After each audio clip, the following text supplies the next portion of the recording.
ಕರ್ತನಲ್ಲಿ ಪ್ರೀತಿ ಅಂತ ಸಹೋದರ ಸಹೋದರಿಯರೇ, ನಿಮ್ಮೆಲ್ಲರಿಗೂ ತಂದೆಯ ದೇವ ನಾಮದಲ್ಲೂ ನಮ್ಮ ರಕ್ಷಕರು ಒಡೆಯನಾಗಿರೋಂಥ ಯೇಸು ಕ್ರಿಸ್ತ ನಾಮದಲ್ಲೂ ವಂದನೆಗಳು ಸಲ್ಲಿಸಿದ್ದೀನಿ. ದೇವರೊಂದು ಕರುಣೆ ಕೃಪೆ ಪ್ರೀತಿಗಳಿಂದ ನಿಮ್ಮ ಮಧ್ಯದಲ್ಲಿ ಬಂದ್ಬಿಟ್ಟು ಆತನ ವಾಕ್ಯನ ಹಂಚೋಣಕ್ಕೆ ದೇವರು ಕೊಟ್ಟಂಥ ಮಹಾಕೃಪೆಗಾಗಿ ದೇವರಿಗೆ ಕೃತಜ್ಞನಾಗಿದ್ದೀನಿ. ಬೆಳಗ್ಗೆ ನೋಡ್ಬೇಕಾದ್ರೆ ಫುಲ್ ಚೇರೆಲ್ಲ ಏನಾಗಿತ್ತು, ತುಂಬ ತುಡುಕ್ತಾ ಇತ್ತು. ಇವಾಗ ಅರ್ಧಕ್ಕೆ ಏನಾಗ್ಬಿಟ್ಟಿದೆ, ಖಾಲಿ ಆಗಿಬಿಟ್ಟಿದೆ ಅಲ್ವರ. ಸೊ ಅದರಿಂದ ನೋಡ್ಬೇಕಾದ್ರೆ ಯೇಸು ಕ್ರಿಸ್ತ ಹೇಳ್ತಾರಲ್ಲ, ಕರೆಯಲ್ಪಟ್ಟವರು ಅನೇಕರು, ಆಯಲ್ಪಟ್ಟವರು ಸ್ವಲ್ಪ. ಹಿಂಗೆ ಸ್ವಲ್ಪ ತಮ್ಮನ್ನು ನೋಡ್ಬೇಕು, ನಂಬಿಕೆ ಚೆನ್ನಾಗಿರ್ತಾರೆ ಅಂತ ಅಲ್ವರ. ಸೊ ಅದರಿಂದ ನೋಡ್ಬೇಕಾದ್ರೆ ಥ್ಯಾಂಕ್ ಯು. ನಾನೇನೋ ಬಿಡ್ತೆ, ಕರೆಂಟ್ ಹೊಡಿತು ಅಲ್ವರ. ಸರಿ, ನೋಡ್ಬೇಕಾದ್ರೆ ಏನ್ರಿ, ದೇವ್ರ ವಾಕ್ಯಕ್ಕೆ ಆಸಕ್ತಿ ಇರೋಂಥ ಸಹೋದರ ಸಹೋದರಿಗಳು ಕೊಂಚವಾಗಿದ್ದರೂ ಸರಿ ಆಸಕ್ತಿಯಿಂದ ಹೇಳೋಂಥದ್ದು ಕರ್ತವ್ಯ ನಮ್ಮದು. Very good. ಓಕೆ, ಕರ್ತವ್ಯದಲ್ಲಿ ಪ್ರೀತಿ ಅಂತ ಸಹೋದರ ಸಹೋದರಿಯರೇ, ನಾವು ಇವತ್ತು ಆದ್ಕೊಂಡಿರೋಂಥ ಭಾಗ ಯಾವುದಪ್ಪ ಅಂತಂದರೆ, ಮಾರ್ಕನ ಬರೆದಂಥ ಸುವಾರ್ತೆ 5ನೇ ಅಧ್ಯಾಯದಲ್ಲಿ ನಡೆಯುವಂಥ ಒಂದು ಸನ್ನಿವೇಶ ಅಲ್ವರ. ಅಲ್ಲಿ ಒಂದು ಸನ್ನಿವೇಶ ನಡೀತದೆ. ಆ ಸನ್ನಿವೇಶನ ನಾವು ಓದ್ಬಿಟ್ಟು ಅದ್ರಲ್ಲಿ ನಮಗೇನಪ್ಪ ಪಾಠ ಇದೆ ಅಂತ ನಾವೇನು ಮಾಡೋಣ, ನಾವು ನೋಡೋಣ. ಓಕೆನಾ? ಸರಿ, ಮಾರ್ಕನ ಬರೆದಂಥ ಸುವಾರ್ತೆಯಲ್ಲಿ 5ನೇ ಅಧ್ಯಾಯ ಪೂರ್ತಿಯಾಗಿ ಅಲ್ಲಿ 2-3 ಕಾರ್ಯಗಳು ಬರ್ತದೆ. ಆ 3 ಕಾರ್ಯಗಳಲ್ಲಿ ಏನಪ್ಪ ಇದೆ ಅಂತಬಿಟ್ಟು ನಾವು ಓದೋಣ. ಅದಕ್ಕಿಂತ ಮುಂಚೆ ಈ 5ನೇ ಅಧ್ಯಾಯ ಕಾರ್ಯಗಳನ್ನ ಆರಂಭ ಆಗೋದಕ್ಕಿಂತ ಮುಂಚೆ ಏನಪ್ಪ ಇತ್ತು, ಏನಾಯಿತು ಅಂತ ನೋಡೋದಂತಂದರೆ, ಮಾರ್ಕ್ 4ನೇ ಅಧ್ಯಾಯದಲ್ಲಿ ಯೇಸು ಕ್ರಿಸ್ತು ಶಿಷ್ಯನ ಜೊತೆಗೆ ಏನು ಮಾಡ್ತಿರ್ತಾರೆ, ಹಡಗಲ್ಲಿ ಬರ್ತಾ ಇರ್ತಾರೆ. ಭಯಂಕರವಾಗಿರೋಂಥ ಸಮುದ್ರ ಅಲೆಗಳು ಕಲ್ಲೋಲವಾಗಿ ಏನಾಗ್ತಾರೆ, ಅಲ್ಲಿ ಘೋಷವಾಗ್ತಾ ಇರ್ತಾರೆ. ಅವಾಗ ಶಿಷ್ಯರು ಎಲ್ಲರೂ ಅಡುಗೆಲ್ಲಿ ಇರ್ತಾರೆ. ಅವ್ರಿಗೆ ಏನಾಗ್ಬಿಡ್ತಾರೆ, ಗಾಬರಿ ಆಗಿಬಿಡ್ತಾರೆ. ಒಬ್ಬೊಬ್ಬರು ಒಂದೊಂಥರ ರಿಯಾಕ್ಟ್ ಆಗೋದಕ್ಕೆ ಏನು ಮಾಡ್ತಾರೆ, ಶುರು ಮಾಡ್ತಾರೆ. ಅಯ್ಯೋ ಸ್ವಾಮಿ, ನಿಮ್ಗೆ ಗೊತ್ತಿಲ್ವಾ ನಾವೇನು ಮಾಡ್ತಾ ಇದ್ದೀರಿ, ನಾವು ನಾಶ ಆಗ್ತಾ ಇದ್ದೀರಿ, ಸ್ವಾಮಿ ದಯವಿಟ್ಟು ನಮ್ಗೆ ಏನು ಮಾಡೋ, ಕಾಪಾಡಂತ ಇನ್ನೊಬ್ರು ಏನು ಮಾಡ್ತಾರೆ, ಕೂಗ್ತಾರೆ. ಅದಕ್ಕೆ ಯೇಸು ಕ್ರಿಸ್ತ ಹೇಳ್ಬಿಟ್ಟು, ಎಲೆ ಅಲ್ಪ ವಿಶ್ವಾಸಿಗಳೇ ಅಂತಂದ್ಬಿಟ್ಟು ಏನು ಮಾಡ್ತಾರೆ, ಸಮುದ್ರ ಏನು ಮಾಡ್ತಾರೆ, ಹಿಂಗೆ ಮಾಡ್ತಾರೆ. ಸಮುದ್ರ ಇಮ್ಮಿಡಿಯೇಟಾಗಿ ಏನಾಗ್ಬಿಡ್ತಾರೆ, ಸೈಲೆಂಟ್ ಆಗಿಬಿಡ್ತಾರೆ. ಇದನ್ನ ನೋಡ್ಬಿಟ್ಟು ಶಿಷ್ಯರಿಗೆ ಏನಾಗ್ಬಿಡ್ತಾರೆ, ಆಶ್ಚರ್ಯ ಆಗ್ಬಿಡ್ತಾರೆ. ಏನಪ್ಪ ಈ ಮನುಷ್ಯ ಇಷ್ಟು ಪವರ್ಫುಲ್ಲು, ಇವನ್ನು ಏನು ಮಾಡ್ತಾರೋ ಅಂತವ್ರು, ಅಲ್ಲಿ ಸಮುದ್ರ ಕೂಡ ಏನು ಮಾಡ್ತಾ ಇದ್ದಾರೆ, ಕಂಟ್ರೋಲ್ ಮಾಡ್ತಾ ಇದ್ದಾರಲ್ಲ ಅಂತ ಅಂದ್ಬಿಟ್ಟು ಏನಾಗ್ಬಿಡ್ತಾರೆ, ಅವ್ರಿಗೆ ಆಶ್ಚರ್ಯ ಆಗ್ಬಿಡ್ತಾರೆ ಅಲ್ವರ. ಸೊ ಅದರಿಂದ ಕರ್ತನಲ್ಲಿ ಪ್ರೀತಿ ಅಂತ ಸಹೋದರಗಳೇ, ಈ ವಿಚಾರ ಆಗಿದ ತಕ್ಷಣವೇ ಯೇಸು ಕ್ರಿಸ್ತ ಇರೋಂಥ ಹಡಗು ಆ ಒಂದು ಸಮುದ್ರದ ಒಂದು ದಡದಲ್ಲಿ ಏನಾಗ್ತದೆ, ಬಂದು ಸೇರ್ತಾರೆ. ಬಂದು ಸೇರ್ಬೇಕಾದ್ರೆ ಯೇಸು ಕ್ರಿಸ್ತ ಏನಪ್ಪ ಮಾಡ್ತಾನೆ, ಅಡುಗೆನ ಹೊರಗಡೆ ಏನು ಮಾಡ್ತಾರೆ, ಬರ್ತಾರೆ. ಬರ್ಬೇಕಾದ್ರೆ ಆ ಸ್ಥಳದಲ್ಲಿ ಏನು ನಡೀತು ಅಂತಂದ್ಬಿಟ್ಟು ಇವಾಗ ವಿಚಾರಗಳನ್ನ ನಾವೇನು ಮಾಡೋಣ, ಓದೋಣ. ದಯವಿಟ್ಟು ಮಾರ್ಕ್ 5ನೇ ಅಧ್ಯಾಯ 1ರಿಂದ ಓದಬೇಕು ಅಂತ ಕೇಳ್ಕೊಂತೀನಿ. ಆಮೇಲೆ ಅವರು ಸಮುದ್ರದ ಆಚೆ ದಡಕ್ಕೆ ಗೆರಸೇನರ ಸೀಮೆಗೆ ಮುಟ್ಟಿದರು. ನೋಡ್ರ, ಸಮುದ್ರದ ಆಚೆ ದಡಕ್ಕೆ ಏನ್ರಿ, ಯಾವ ದಡ ಅಂತ ಅದು? ನೋಡ್ರ, ಇಂಗ್ಲೀಷ್ ಗೆದ್ರೈನ್ಸ್ ಅಂತ ಬರ್ತಾರೆ. ಏನಪ್ಪ ಅಂತಂದ್ರೆ, ಈ ಇಸ್ರೇಲಲ್ಲಿ 12 ಗೋತ್ರಗಳಲ್ಲಿ ಒಂದು ಗೋತ್ರ ಗಾದ್ ಅಂತಿತ್ತು. ಆ ಗಾದಿನಂತ ಜನಾಂಗದವರು, ಆ ಗೋತ್ರದವರು ಇಲ್ಲಿ ವಾಸ ಮಾಡೋಂಥ ಜಾಗಕ್ಕೆ ಗೆದ್ರೈನ್ ಅಂತ ಅಂದ್ಬಿಟ್ಟಿನ್ರಿ ಆ ಸ್ಥಳದಲ್ಲಿ ಬಂದ್ರಂತೆ. ಸರಿ, ಬಂದಿದ ತಕ್ಷಣ ಏನಾಯ್ತು, ಆತನು ದೋಣಿಯಿಂದ ಇಳಿದು ಬಂದ ಕೂಡಲೇ ದೆವ್ವ ಹಿಡಿದವನೊಬ್ಬನು ಸಮಾಧಿಯ ಗವಿಗಳೊಳಗಿಂದ ಆತನೆದುರಿಗೆ ಬಂದನು. ನೋಡ್ರ, ಅವರು ಏನಿದೆ, ದೋಣಿನ ಹೊರಗಡೆ ಬಂದಿದ ತಕ್ಷಣನೇ ಒಬ್ಬ ದೆವ್ವ ಹಿಡಿದಿರಂಥ ಮನುಷ್ಯ ಅವನೇ ಖುದ್ದಾಗಿ ಏನು ಮಾಡ್ತಾನೆ, ಓಡ್ ಬಂದ್ಬಿಟ್ಟು ಯೇಸು ಕ್ರಿಸ್ತನ ಹತ್ರ ಏನು ಮಾಡ್ತಾನೆ, ಬಂದು ಭೇಟಿ ಆಗ್ತಾನೆ. ಅದರ ಯೋಚನೆ ಮಾಡ್ರಿ, ದೆವ್ವ ಹಿಡ್ದಿರೋರು ಯೇಸು ಕ್ರಿಸ್ತನ್ ಮಾಡಿದ್ರೆ ಏನು ಮಾಡಬೇಕು? ಯೇಸು ಕ್ರಿಸ್ತನ್ ನೋಡಿದ ತಕ್ಷಣ ಏನಾಗಬೇಕು ಅವರು? ಅವ್ರಿಂದ ದೂರ ಓಡ್ಬೇಕು ತಾನೆ. ಇಲ್ಲಿ ನೋಡಿದ್ರೆ ಸಿಚುವೇಶನ್ ಬೇರೆ. ಯೇಸು ಕ್ರಿಸ್ತ ನೋಡಿದ ತಕ್ಷಣ ಯೇಸು ಕ್ರಿಸ್ತ ಹತ್ರಕ್ಕೆ ಏನು ಮಾಡ್ತಾರಂತೆ, ಇಲ್ಲಿ ಓಡ್ ಬರ್ತಾರಂತೆ.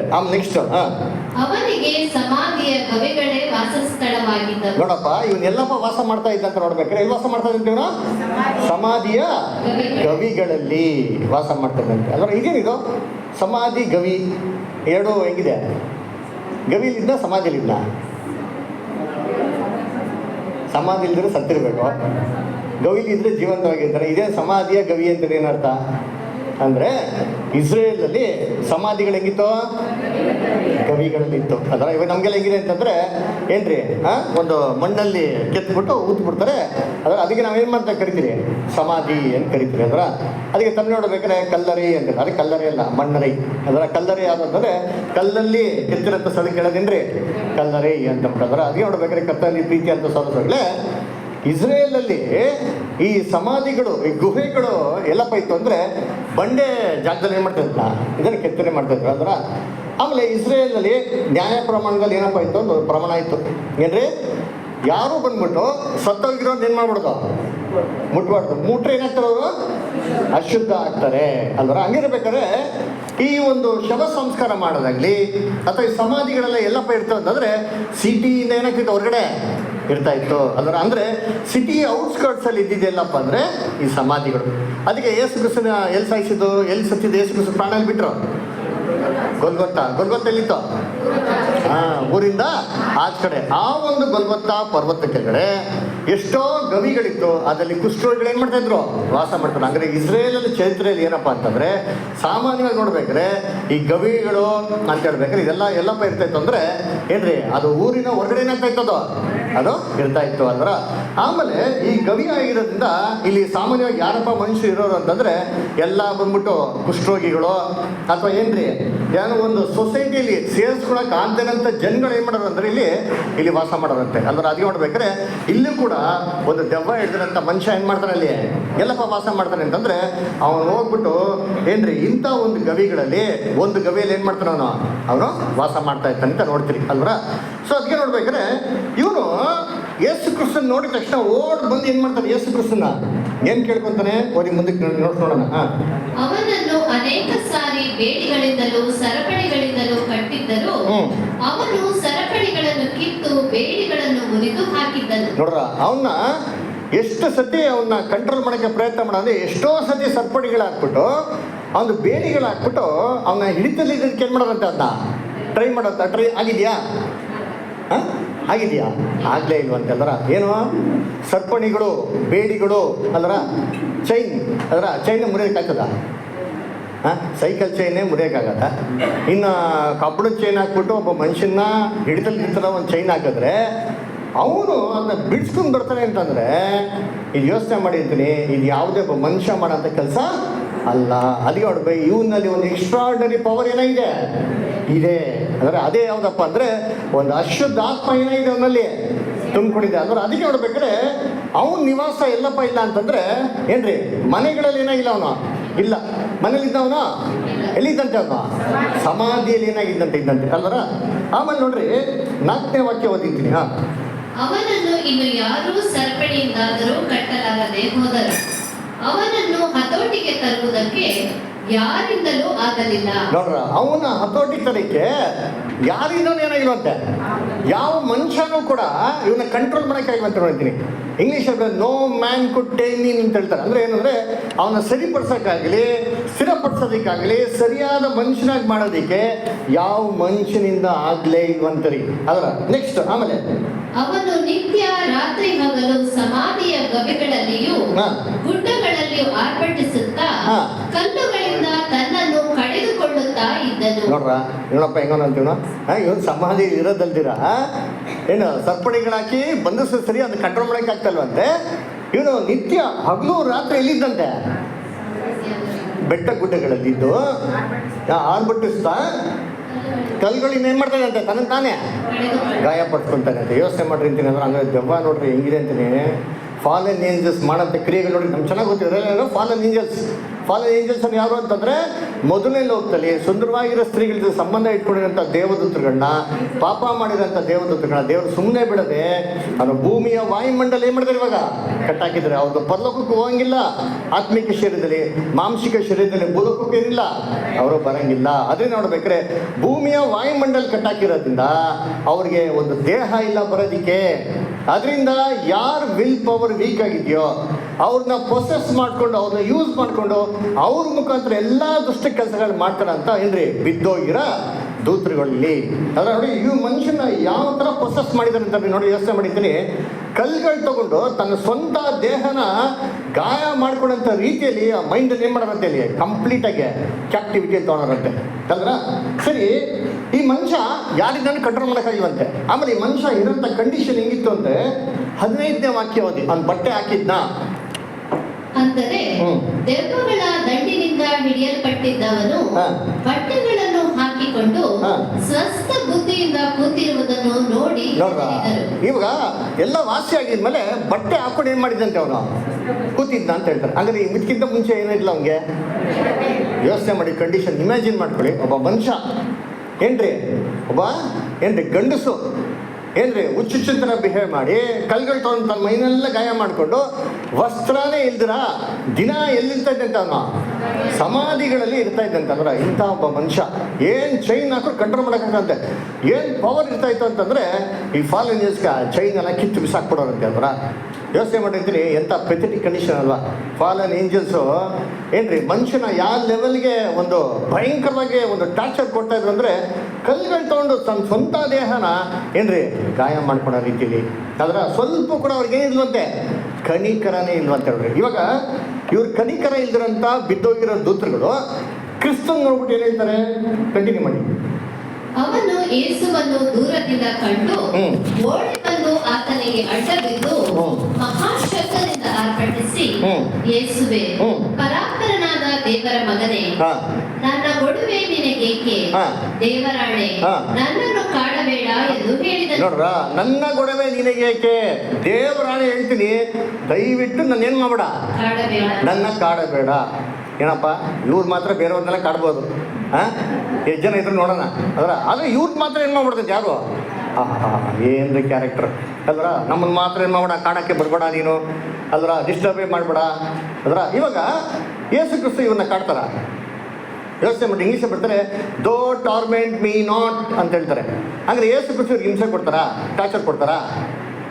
ಮತ್ತು ಇವ್ರು ಹೇಳ್ತಾರಲ್ಲ ಟಾರ್ಮೆಂಟ್ ಕೊಡ್ತಾರೆ, ಹಿಂಸೆ ಕೊಡ್ತಾರೆ ಅಂತ ಹೆಂಗೆ ಅರ್ಥ ಅಂದರೆ ಏನ್ರಿ, ನಮ್ಮ ಬ್ರದರ್ ರಸಲ್ ಬರಿಬೇಕಾದ್ರೆ ಹೇಳ್ತಾರೆ ಏನ್ರಿ, ಸ್ಪಿರಿಟಿಸಮ್ ಅಂತ ಒಂದು ಬುಕ್ ಬರೀತಾರೆ, ದಯವಿಟ್ಟು ಓದ್ರಿ ಎಲ್ಲರೂ ಧೈರ್ಯ ಇದ್ರೆ ಅದರ. ಅದ್ರಲ್ಲಿ ಏನು ಹೇಳ್ತಾರೆ ಅಂತಂದರೆ, ಬಿದ್ದೋಗಿರೋ ದೂತರುಗಳು ಏನ್ರಿ ಯಾವ ಥರ ಒಂದು ಮೈಂಡು ಫುಲ್ ಕಂಪ್ಲೀಟ್ ಕೊಲಾಪ್ಸ್ ಆಗಿದೆ ಅಂದರೆ, ಸೇತಾನು ಅವ್ರನ್ನ ಯಾವ ಲೆವೆಲ್ಗೆ ವಂಚಿಸಿದ್ದಾನೆ ಅಂತಂದರೆ, ನೀವು ಪಾಪ ಮಾಡಿಬಿಟ್ಟಿದ್ದೀರಾ, ದೇವ್ರನ್ನ ವಾಯುಮಂಡಲ ಕಟ್ಟಾಕಿದ್ರೆ ನಿಮಗೆ ಅಂತ ಒಂದು ತೀರ್ಪಿನ ದಿನ ಏನು ಮಾಡಿದ್ದಾರೆ ಇಟ್ಟಿದ್ರೆ, ದೇವರು ಅವಾಗ ಖಂಡಿತವಾಗೂ ನಿಮ್ಮನ್ನ ಬಿಡಲ್ಲ, ನಿಮ್ಮನ್ನು ಸರ್ವನಾಶ ಮಾಡಾಕ್ಬಿಡ್ತಾರೆ. ಅದರಿಂದ ಇದೇ ನಿಮ್ಮ ಲಾಸ್ಟ್ ಚಾನ್ಸ್. ದಯವಿಟ್ಟು ಏನೆಲ್ಲ ಫುಲ್ ಪವರ್ ಇದೆಯೋ ಆ ಫುಲ್ ಪವರಲ್ಲಿ ಏನು ಮಾಡಿ ನೀವು ಆದಷ್ಟು ಕೆಟ್ಟ ಕೆಲಸಗಳನ್ನ ಮಾಡಿ ಅಂತಂದ್ಬಿಟ್ಟು ಅವ್ರ ಮೈಂಡನ್ನು ಏನು ಮಾಡಿ ಇವಾಗ ಆ ಥರ ಒಂದು ಡಿವೇಟ್ ಮಾಡೋದ್ರಿಂದ ಇವತ್ತು ಫಾಲನ್ ಏಂಜಲ್ಸ್ ನಡುವೆ ಎರಡು ಥರ ಒಂದು ಕ್ಯಾಟಗರಿ ಇದೆ. ಒಂದು ಒಳ್ಳೆ ಫಾಲನ್ ಏಂಜಲ್ಸು ಏನ್ರಿ ಪಾಪ ಮಾಡಿರೋರಲ್ಲಿ ಏನ್ರಿ ಮಾನಸಾಂತರ ಹೊಂದಿ ದೇವ್ರ ಕಡೆ ತಿರ್ಗಬೇಕು ಅಂತ ಮನಸ್ಸಿನಂಥ ಫಾಲನ್ ಏಂಜಲ್ಸು. ಇನ್ನೊಬ್ರು ಪಾಪ ಮಾಡಿದ ಮೇಲೆ ಇನ್ನೊಂದ್ಸತಿ ನಾವು ಚೇಂಜೇ ಆಗಬಾರ್ದು, ಇನ್ಮೇಲೆ ಹಿಂಗೆ ಕಂಟಿನ್ಯೂ ಮಾಡಬೇಕು ಅಂತಂದ್ಬಿಟ್ಟು ಇರೋ ಅಂಥ ಎರಡು ಆಟಿಟ್ಯೂಡ್ ಅಂತ ಫಾಲನ್ ಏಂಜಲ್ಸ್ ಅಲ್ವರ. ಅದಕ್ಕೆ ನಾವು ಸತ್ಯವೇದ ನೋಡ್ಬೇಕಾದ್ರೆ ಅಪೋಸ್ಟಲ್ ಪೌಲ್ ಮಿನಿಸ್ಟ್ರಿ ಮಾಡ್ಕೊಂಡು ಹೋಗ್ತಾ ಇರ್ತಾರೆ. ಅಂದ್ರ ಅಪೋಸ್ಟಲ್ ಕೃತ್ಯಗಳಲ್ಲಿ ಬರ್ತಿರೋದು ಓದೋದು ಬೇಕಾಗಿಲ್ಲ, ಬರ್ಕೊಳ್ಳಿ. 14ನೇ ಅಧ್ಯಾಯದಲ್ಲಿ ಬರ್ತಾರೆ. ಏನಪ್ಪ ಮಾಡ್ತಾರೆ, ಅಪೋಸ್ಟಲ್ ಪೌಲ ನೋಡ್ಬಿಟ್ಟು ಆ ದೆವ್ವ ಸಾಕ್ಷಿ ಕೊಡ್ತಾನೆ. ಏನು ಸಾಕ್ಷಿ ಕೊಡ್ತಂದ್ರೆ, ಓ ಇವು ಪರಾತ್ಪರನ ಸೇವಕರು ಏನ್ರಿ, ಇವರು ಸರ್ವಶಕ್ತನಾಗಿರೋಂಥ ದೇವರ ರಕ್ಷಣೆಯ ಮಾರ್ಗವನ್ನು ಏನು ಮಾಡ್ತಾರೆ ಇವ್ರು ನೋಡಿಸ್ತಾರೆ ಅಂತ ಹೇಳ್ತಾರೆ. ಇವಾಗ ಯೋಚನೆ ಮಾಡಿದ್ದೀನಿ, ಬಿದ್ದೋಗಿರೋ ದೂತರುಗಳು ಏನ್ರಿ ಅಲ್ವರ, ಅವರೇ ಫಸ್ಟ್ ಕರಪ್ಟು. ಅವರು ದೇವ್ರ ಬಗ್ಗೆ ಸಾಕ್ಷಿ ಕೊಟ್ಟು ರಕ್ಷಣೆ ಮಾರ್ಗ ನೋಡಿಸ್ತಾರಾ? ನೋಡ್ಸಕ್ಕೆ ಸಾಧ್ಯ ಇದೆಯಾ? ಇಲ್ಲಿ ನೋಡಿಸ್ತಾನೆ ಅಂದರೆ ಏನು ಗೊತ್ತಾ ಮೀನಿಂಗು ಅಂದರೆ, ಫಾಲನ್ ಏಂಜಲ್ಸಲ್ಲಿ ಕೆಲವು ಜನ ಮಾನಸಾಂತರ ಏನಾಗಿದ್ದಾರೆ, ಹೊಂದಿದ್ದಾರೆ. ಅದರ ಪರಾತ್ಪರನ ದೇವರ ರಕ್ಷಣೆ ಮಾರ್ಗದ ಬಗ್ಗೆ ತಿಳ್ಕೊಂಡಿದ್ದಾರೆ. ಅದರ ದೇವದೂತರು ಕೂಡ ಇದ್ರಲ್ಲಿ ಲಕ್ಷ್ಯ ಬಿಟ್ಟು ನೋಡೋದಕ್ಕೆ ಮನಸ್ಸಿದೆ ಅಂತ ವಾಕ್ಯ ಇದೆ ಅಲ್ವರ. ಇನ್ನೊಂದು ಕಡೆ ನೋಡ್ಬೇಕಾರೆ ಏನ್ರಿ, ಇಬ್ಬರು ಜನ ಯೇಸು ಕ್ರಿಸ್ತನ ಹೆಸರಲ್ಲಿ ದೆವ್ವ ಓಡಿಸ್ತಾ ಇರ್ತಾರೆ. ಅದೇನಾಗ್ತಾರೆ ಗೊತ್ತಾ, ದೆವ್ವ ಉಲ್ಟಾ ತಿರುಗಿಬಿಡ್ತಾರೆ ನೋಡಿರ್ತೀನಿ. ಉಲ್ಟಾ ತಿರುಗಿಬಿಟ್ಟು, ಏನಪ್ಪ ನೀನು ಓಡ್ಸಕ್ಕೆ ಬಂದಿದ್ಯಾ, ನನಗೆ ಯೇಸು ಕ್ರಿಸ್ತು ಗೊತ್ತು, ಅಪೋಸ್ಟಲ್ ಪೌಲ್ ಗೊತ್ತು, ನೀನು ಯಾರು ಅಂತ ಕೇಳ್ಬಿಟ್ಟು ಈ ದೆವ್ವ ಅವ್ರ ಮೇಲೆ ತಿರುಗಿ ಬಿದ್ದು ಅವ್ರಿಬ್ಬರದ್ದು ಬೆತ್ತಲಾಗಿ ಏನು ಮಾಡ್ತಾರೆ, ಓಡಿಸ್ಬಿಡ್ತಾರೆ. ಅಂದರೆ ನೋಡ್ರಿ, ಇಲ್ಲಿ ಇದು ನಮ್ಗೆ ಏನಪ್ಪ ಗೊತ್ತಾಗ್ತದೆ ಅಂತಂದರೆ, ಫಾಲನ್ ಏಂಜಲ್ಸಲ್ಲಿ ಕೆಲವು ಜನ ಮಾನಸಾಂತರ ಹೊಂದಲಿಕ್ಕೆ ಇದ್ರೆ ಡಿಸಿಷನ್ ತೊಗೊಂಡಿದ್ದಾರೆ. ಬರುವಂಥ ಗ್ರೇಟ್ ಟೈಮ್ ಆಫ್ ಟ್ರಬಲಲ್ಲಿ ಫಾಲನ್ ಏಂಜಲ್ಸ್ ರಿಲೀಸ್ ಮಾಡಬೇಕಾದ್ರೆ ಆವಾಗ ಇವ್ರಿಗೆ ಜಡ್ಜ್ಮೆಂಟ್ ಹೆಂಗಾಗ್ತಾರೆ ಅಂತಂದರೆ, ತಿರ್ಗಾ ಅದೇ ಕೆಟ್ಟ ಆಕ್ಟಿವಿಟಿಯಲ್ಲಿ ಕಂಟಿನ್ಯೂ ಮಾಡಿದ್ರೆ ದೇವರು ಅವ್ರಿಗೆ ಏನು ಮಾಡ್ತಾರೆ, ನಿತ್ಯ ಒಂದು ಏನು ಮಾಡ್ತಾರೆ, ನಾಶನ ಮಾಡಾಕ್ತಾರೆ. ಇಲ್ಲ ಅಂದರೆ ತಿರ್ಗಾ ಅವ್ರಿಗೆ ಮಾನಸಾಂತರ ಹೊಂದಿ ಪರಲೋಕಕ್ಕೆ ದೇವ್ರ ಸನ್ನಿಧಾನದಲ್ಲಿ ಬರೋಕ್ಕೆ ದೇವ್ರು ಏನು ಮಾಡ್ತಾರೆ, ಅವ್ರಿಗೆ ಕೃಪೆನ ಕೊಡ್ತಾರೆ. ಅದರ ಅದಕ್ಕೆ ನೋಡ್ಬೇಕಾದ್ರೆ ಯೇಸು ಕ್ರಿಸ್ತನ್ ನೋಡಿದ ತಕ್ಷಣ ಇವ್ರ ಮೈಂಡ್ ಆಲ್ರೆಡಿ ಫಿಕ್ಸ್ ಆಗಿಬಿಟ್ಟಿದೆ. ಓ ಇವ್ರು ನಮ್ಮನ್ನು ಬಿಡಲ್ಲ, ನಮ್ಗೇನು ಮಾಡ್ತಾರೆ, ಹಿಂಸೆ ಕೊಡ್ತಾರೆ. ಅದಕ್ಕೆ ಹೇಳ್ತಾರೆ, ಕಾಲ ಬರೋದಕ್ಕಿಂತ ಮುಂಚೆ ನಮ್ಗೆ ಹಿಂಸೆ ಕೊಡೋಕೆ ಬಂದೀಯಾ? ದೇವ್ರ ಮೇಲೆ ಆಣೆ ಇಟ್ಟು ಹೇಳ್ತೀನಿ, ನಮ್ಮ ಗೊಡವೆ ನಿಮ್ಗೆ ಏಕೆ, ದಯವಿಟ್ಟು ನಮ್ನೇನು ಮಾಡಬೇಡ, ಡಿಸ್ಟರ್ಬ್ ಮಾಡಬೇಡ ಅಂತ ಹೇಳ್ತಾರೆ. ಸರಿ, ಅದಕ್ಕೆ ಯೇಸು ಕ್ರಿಸ್ತ ಏನು ಮಾಡ್ತಾರೆ, ಏನಪ್ಪ ನಿಮ್ಮ ಹೆಸರು ಅಂತ ಕೇಳ್ತಾರೆ. ಕರೆಕ್ಟಾ? ನೋಡಿರ್ತೀನಿ, ಓದೋಣ. ಎದರಲ್ಲಿ ಅಂದರೆ ಅದರಲ್ಲಿ ಮಾರ್ಕ್ 5ನೇ ಅಧ್ಯಾಯದಲ್ಲಿ 9ನೇ ವಾಕ್ಯ. ನಿನ್ನ ಹೆಸರೇನೆಂದು ಅವನನ್ನು ಕೇಳಿದ್ದಕ್ಕೆ ಅವನು, ನನ್ನ ಹೆಸರು ದಂಡು, ಯಾಕೆಂದರೆ ನಾವು ಬಹುಮಂದಿ ಇದ್ದೇವೆ ಎಂದು ಹೇಳಿ. ನೋಡ್ರ, ನಮ್ಮ ಹೆಸರು ಏನಂತೆ, ದಂಡು ಅಂತ ಹೇಳ್ತಾರೆ. ಇಂಗ್ಲಿಷ್ ಬರ್ತಾರೆ ವಿ ಆರ್ ಲೀಜಿಯನ್ ಅಂತ ಹೇಳ್ತಾರೆ. ಅಲ್ಲರ ಲೀಜಿಯನ್ ಅಂದ್ರೆ ಎಷ್ಟಪ್ಪ, ಎಷ್ಟು? ಅದೇ ನೀವೇ ಹಾಕೊಂಬಿಡಿ ಅಂತ ಅಲ್ವರ. ಎಲ್ಲ ಸತ್ಯವೇದ ವಿದ್ಯಾರ್ಥಿಗಳಾದ್ರೆ ಇಷ್ಟೊತ್ತಿಗೆ ನೀವೇನಾಗಿರ್ಬೇಕು, ಕಾಲ ನೋಡ್ಬೇಕಾರೆ ಬೋಧಕ ಆಗಿರ್ಬೇಕು. ಇನ್ನು ಎಳೆ ಮಕ್ಳು ಇನ್ನೊಬ್ರು ಹೇಳ್ಕೊಡ್ಬೇಕಾ? ಲೇಗಿಯನ್ ಅಂದರೆ ರೋಮನ್ ಇದರಲ್ಲಿರೋಂಥ ಒಂದು ಬೆಟಾಲಿಯನ್. ಆ ಬೆಟಾಲಿಯನ್ನಲ್ಲಿ 6,000 ಸೋಲ್ಜರ್ಸ್ ಏನಾಗ್ತಾ ಇದ್ರು, ಹೇಳ್ತಾ ಇದ್ರು ಅಲ್ವರ. ಸತ್ಕೊಡ್ಬೇಕಾದ್ರೆ 1 ಲೀಗಿಯನ್ ಅಂತಂದರೆ 6,000. ಯೇಸು ಕ್ರಿಸ್ತ ಹೇಳ್ತಾರೆ, ನಾನು ದೇವ್ರ ಹತ್ರ ಪ್ರಾರ್ಥನೆ ಮಾಡ್ತಾರೆ, ದೇವ್ರು ನನಗೆ ಎಷ್ಟು ಲೀಗಿಯನ್ಗಳನ್ನ ಕೊಡ್ತಾರೆ, 12 ಗಣಗಳು ಅಂತಂದರೆ 72,000 ದೂತರು ಆಟ್ ಗಾಡ್ಸ್ ಕಮ್ಯಾಂಡ್ ಏನು ಮಾಡ್ತಾರೆ, ಯೇಸು ಕ್ರಿಸ್ತನಿಗೋಸ್ಕರ ವೆಯ್ಟ್ ಮಾಡ್ತಾ ಇದ್ರು. ಒಂದೇ ಒಂದು ಕ್ಲೂ ಕೊಟ್ಟಿರೋ ಮುಗಿದೋಗಿರೋದು, ಪಟಾರ ಅಂತ ನಿಂತ್ಬಿಟ್ಟಿರೋದು. ಹಂಗಾರೆ ಇಲ್ಲಿ ಒಬ್ಬ ಮನುಷ್ಯನಲ್ಲಿ ಎಷ್ಟು ಜನ ದೂತ ತುಂಬಿಕೊಂಡಿದ್ದಾರೆ, ಫಾಲೋ ಏಂಜಲ್ಸ್? 6,000 ಜನ ಟಾರ್ಚರ್ ಕೊಟ್ಟರೆ ಹೆಂಗಿರ್ತದೆ ಯೋಚನೆ ಮಾಡಿದ್ದೀರಾ? ಆಫೀಸಲ್ಲಿ ಕೆಲಸ ಮಾಡ್ತಿರ್ತಾನೆ, ನಿಮ್ಮ ಮ್ಯಾನೇಜರ್ ಟಾರ್ಚರ್ ಕೊಡ್ತಾರೆ ಇಲ್ವಾ? ಏನಪ್ಪ ಇವನು 30 ಬೆಳಗ್ಗೆ ಬಂತಾನೆ, ಅಯ್ಯೋ ಇವ್ನು ಇಲ್ದಿರಿದ್ರೆ ಚೆನ್ನಾಗಿರ್ತಾರೆ, ರಜೆ ಹಾಕ್ಬಿಟ್ರೆ ಅಂದರೆ ಫುಲ್ ಖುಷಿ ಅವತ್ತು. ಯಾಕೆ? ಹಿಂಸಕ ಇಲ್ಲ. ಒಬ್ಬ ಮನುಷ್ಯನ ಟಾರ್ಚರ್ಗೆ ಈ ಥರ ಒಂದು ಮನೋಭಾವ ಅಂದರೆ 6,000 ಜನ ಬಿದ್ದೋಗಿರೋ ದೂತರುಗಳು ಯೋಚನೆ ಮಾಡಿದ್ದೀನಿ. ಅವ್ರ ಮೈಂಡ್ ಯಾವ ಥರ ಇದ್ರೆ ಯೋಚನೆ ಮಾಡಿ. First of all fallen attitude, fallen character. ಇವರು ಒಬ್ಬನಲ್ಲಿ ತುಂಬಿಕೊಂಡಾದ್ರೆ ಅವ್ನು ಹೆಂಗಿರ್ಬೇಕು, ರೆಸ್ಟ್ಲೆಸ್ ಕಂಡೀಷನ್ ಯೋಚನೆ ಮಾಡಿ. ಅದಕ್ಕೆ ಹೇಳ್ತಾರೆ, ನೀನು ಯಾರಪ್ಪ ಅಂತ ಹೇಳಿದ್ರೆ ನಾವೇನು ಹೇಳೋ, ನಾನು ದಂಡು ಅಂತ ಹೇಳ್ತಾರೆ. ಅದಕ್ಕೆ ಏನು ಕೇಳ್ತಾರೆ ಮುಂದಕ್ಕೆ ನೆಕ್ಸ್ಟು 10. ನಮ್ಮನ್ನು ಈ ಸೀಮೆಯಿಂದ ಹೊರಡಿಸಬೇಡವೆಂದು ಆತನನ್ನು ಬಹಳವಾಗಿ ಬೇಡಿಕೊಂಡನು. ನೋಡ್ರ, ದಯವಿಟ್ಟು ನಾನು ಏನು ಮಾಡೋ ಇಂದ ಓಡಿಸ್ಬೇಡ ಅಂದರೆ ಚೆನ್ನಾಗೈತೆ ಮನೆ.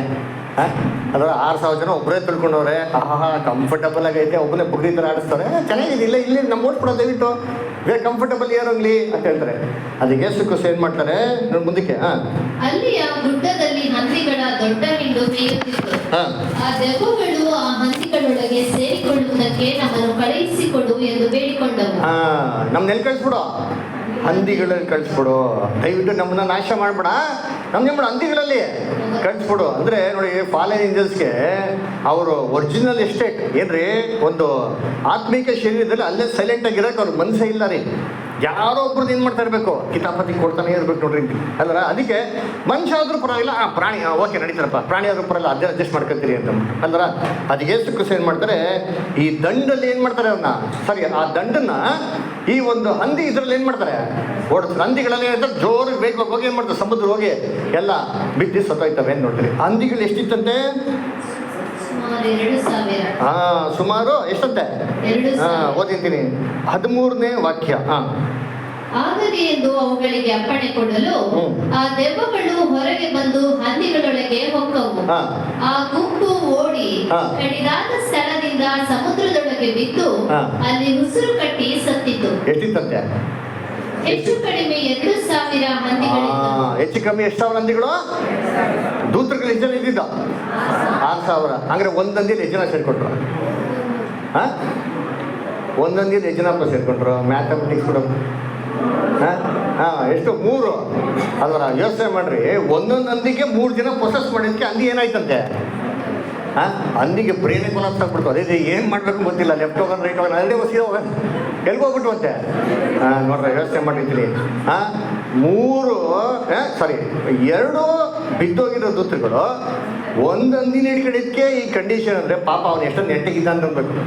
6,000 ಜನ ಒಬ್ಬರನ್ನೇ ಪ್ರೊಸೆಸ್ ಮಾಡಿ ಪಾಪ ಸಣ್ಣ ಪುಟ್ಟ ಗಾಯ ಮಾಡ್ಕೊಂಡಿದ್ದ, ಓಲಿ ಚೈನ್ ಎಲ್ಲ ಬಿಚ್ಕೊಂಡಿದ್ದ, ಹೆಂಗೋ ಗುಹೆಯಲ್ಲಿದ್ದಲ್ಲ ಅಂತ ಅಂದ್ಬಿಟ್ಟು ಹೇಳ್ಬೋದು ನಾವು. You should be really satisfied ಅಲ್ವರ. ಸೊ ಅದೇ ನೋಡ್ಬೇಕಾದ್ರೆ ಕರ್ತನಲ್ಲಿ ಪ್ರೀತಿ ಅಂತ ಸೊಗಳೆ ಇಲ್ಲಿ ಹಂದಿಗಳಲ್ಲಿ ಹೋಗ್ಬೇಕಾದ್ರೆ ಏನ್ರಿ, ಕ್ರಿಸ್ತನ ಅನುಮತಿ ಬೇಕಾಗಿತ್ತು. ಒಬ್ಬರಲ್ಲಿ ಡಿಮಾನ್ ಪ್ರೊಸೆಸ್ ಆಗಬೇಕು ಅಂದರೆ ಏನ್ರಿ, ನಮ್ಮ ಪರ್ಮಿಷನ್ ಇಲ್ದ್ರ ಯಾರೋ ಬರೋಕ್ಕೆ ಸಾಧ್ಯ ಇಲ್ಲ. ವಾಯುಮಂಡಲ ಅಧಿಕರಣ ಅಧಿಪತಿ ಅಂದರೆ ನಂಬನಲ್ಲದವರು ಇವಿಗೆ ಅವಿಧೇಯತೆಗೆ ಪ್ರೇರಣೆ ಮಾಡ್ತಾರೆ. ದುರಾತ್ಮನು ಏನ್ರಿ ಎಲ್ಲರಲ್ಲೂ ಬರೋ ಏನು ಮಾಡಲ್ಲ, ಕೆಲಸಗಳನ್ನ ಮಾಡಲ್ಲ. ಅದಕ್ಕೆ ನಾವೇನು ಮಾಡ್ಬೇಕು? ಆ ಇನ್ಫ್ಲೂಯೆನ್ಸ್ ನಮ್ಮಲ್ಲಿ ಬರ್ಬೇಕಾದ್ರೆ ಏನು ಮಾಡ್ಬೇಕು? ನಾವು ಅದಕ್ಕೆ ಪರ್ಮಿಷನ್ನು ಕೊಡಬೇಕು. ಅದು ಪ್ರಾಣಿಗಳಾಗಿರೋದನ್ನ ಕರ್ತನ ಏನು ಮಾಡೋದಕ್ಕೆ ಪರ್ಮಿಷನ್ ಕೊಟ್ಟರು. ಏನಿದೆ ಕರ್ತನ ಆಗದೆ ಒಂದಿರೋ ಏನಾಯ್ತದಲ್ಲಿ ಹೋಯ್ತು, ಕಂಟ್ರೋಲೇ ಮಾಡೋಕ್ಕಾಗಿಲ್ಲ ಅಲ್ವರ. ಅದೇ ನೋಡಿ, ಇವಾಗ ದೆವ್ವ ಓಡಿಸಿದ ತಕ್ಷಣ ಆ ಮನುಷ್ಯ ಏನಾದಂತೆ? 15ನೇ ವಾಕ್ಯ. ಅಂದರೆ ದೆವ್ವಗಳ ದಂಡಿನಿಂದ ಹಿಡಿಯಲ್ಪಟ್ಟಿದ್ದವನು ಬಟ್ಟೆಗಳನ್ನು ಹಾಕಿಕೊಂಡು ಸ್ವಸ್ಥ ಬುದ್ಧಿಯಿಂದ ಕೂತಿರುವುದನ್ನು ನೋಡಿ ಹೆದರಿದರು. ಏನಪ್ಪ ಇವಾಗ ಹೆಂಗವನಂತೆ?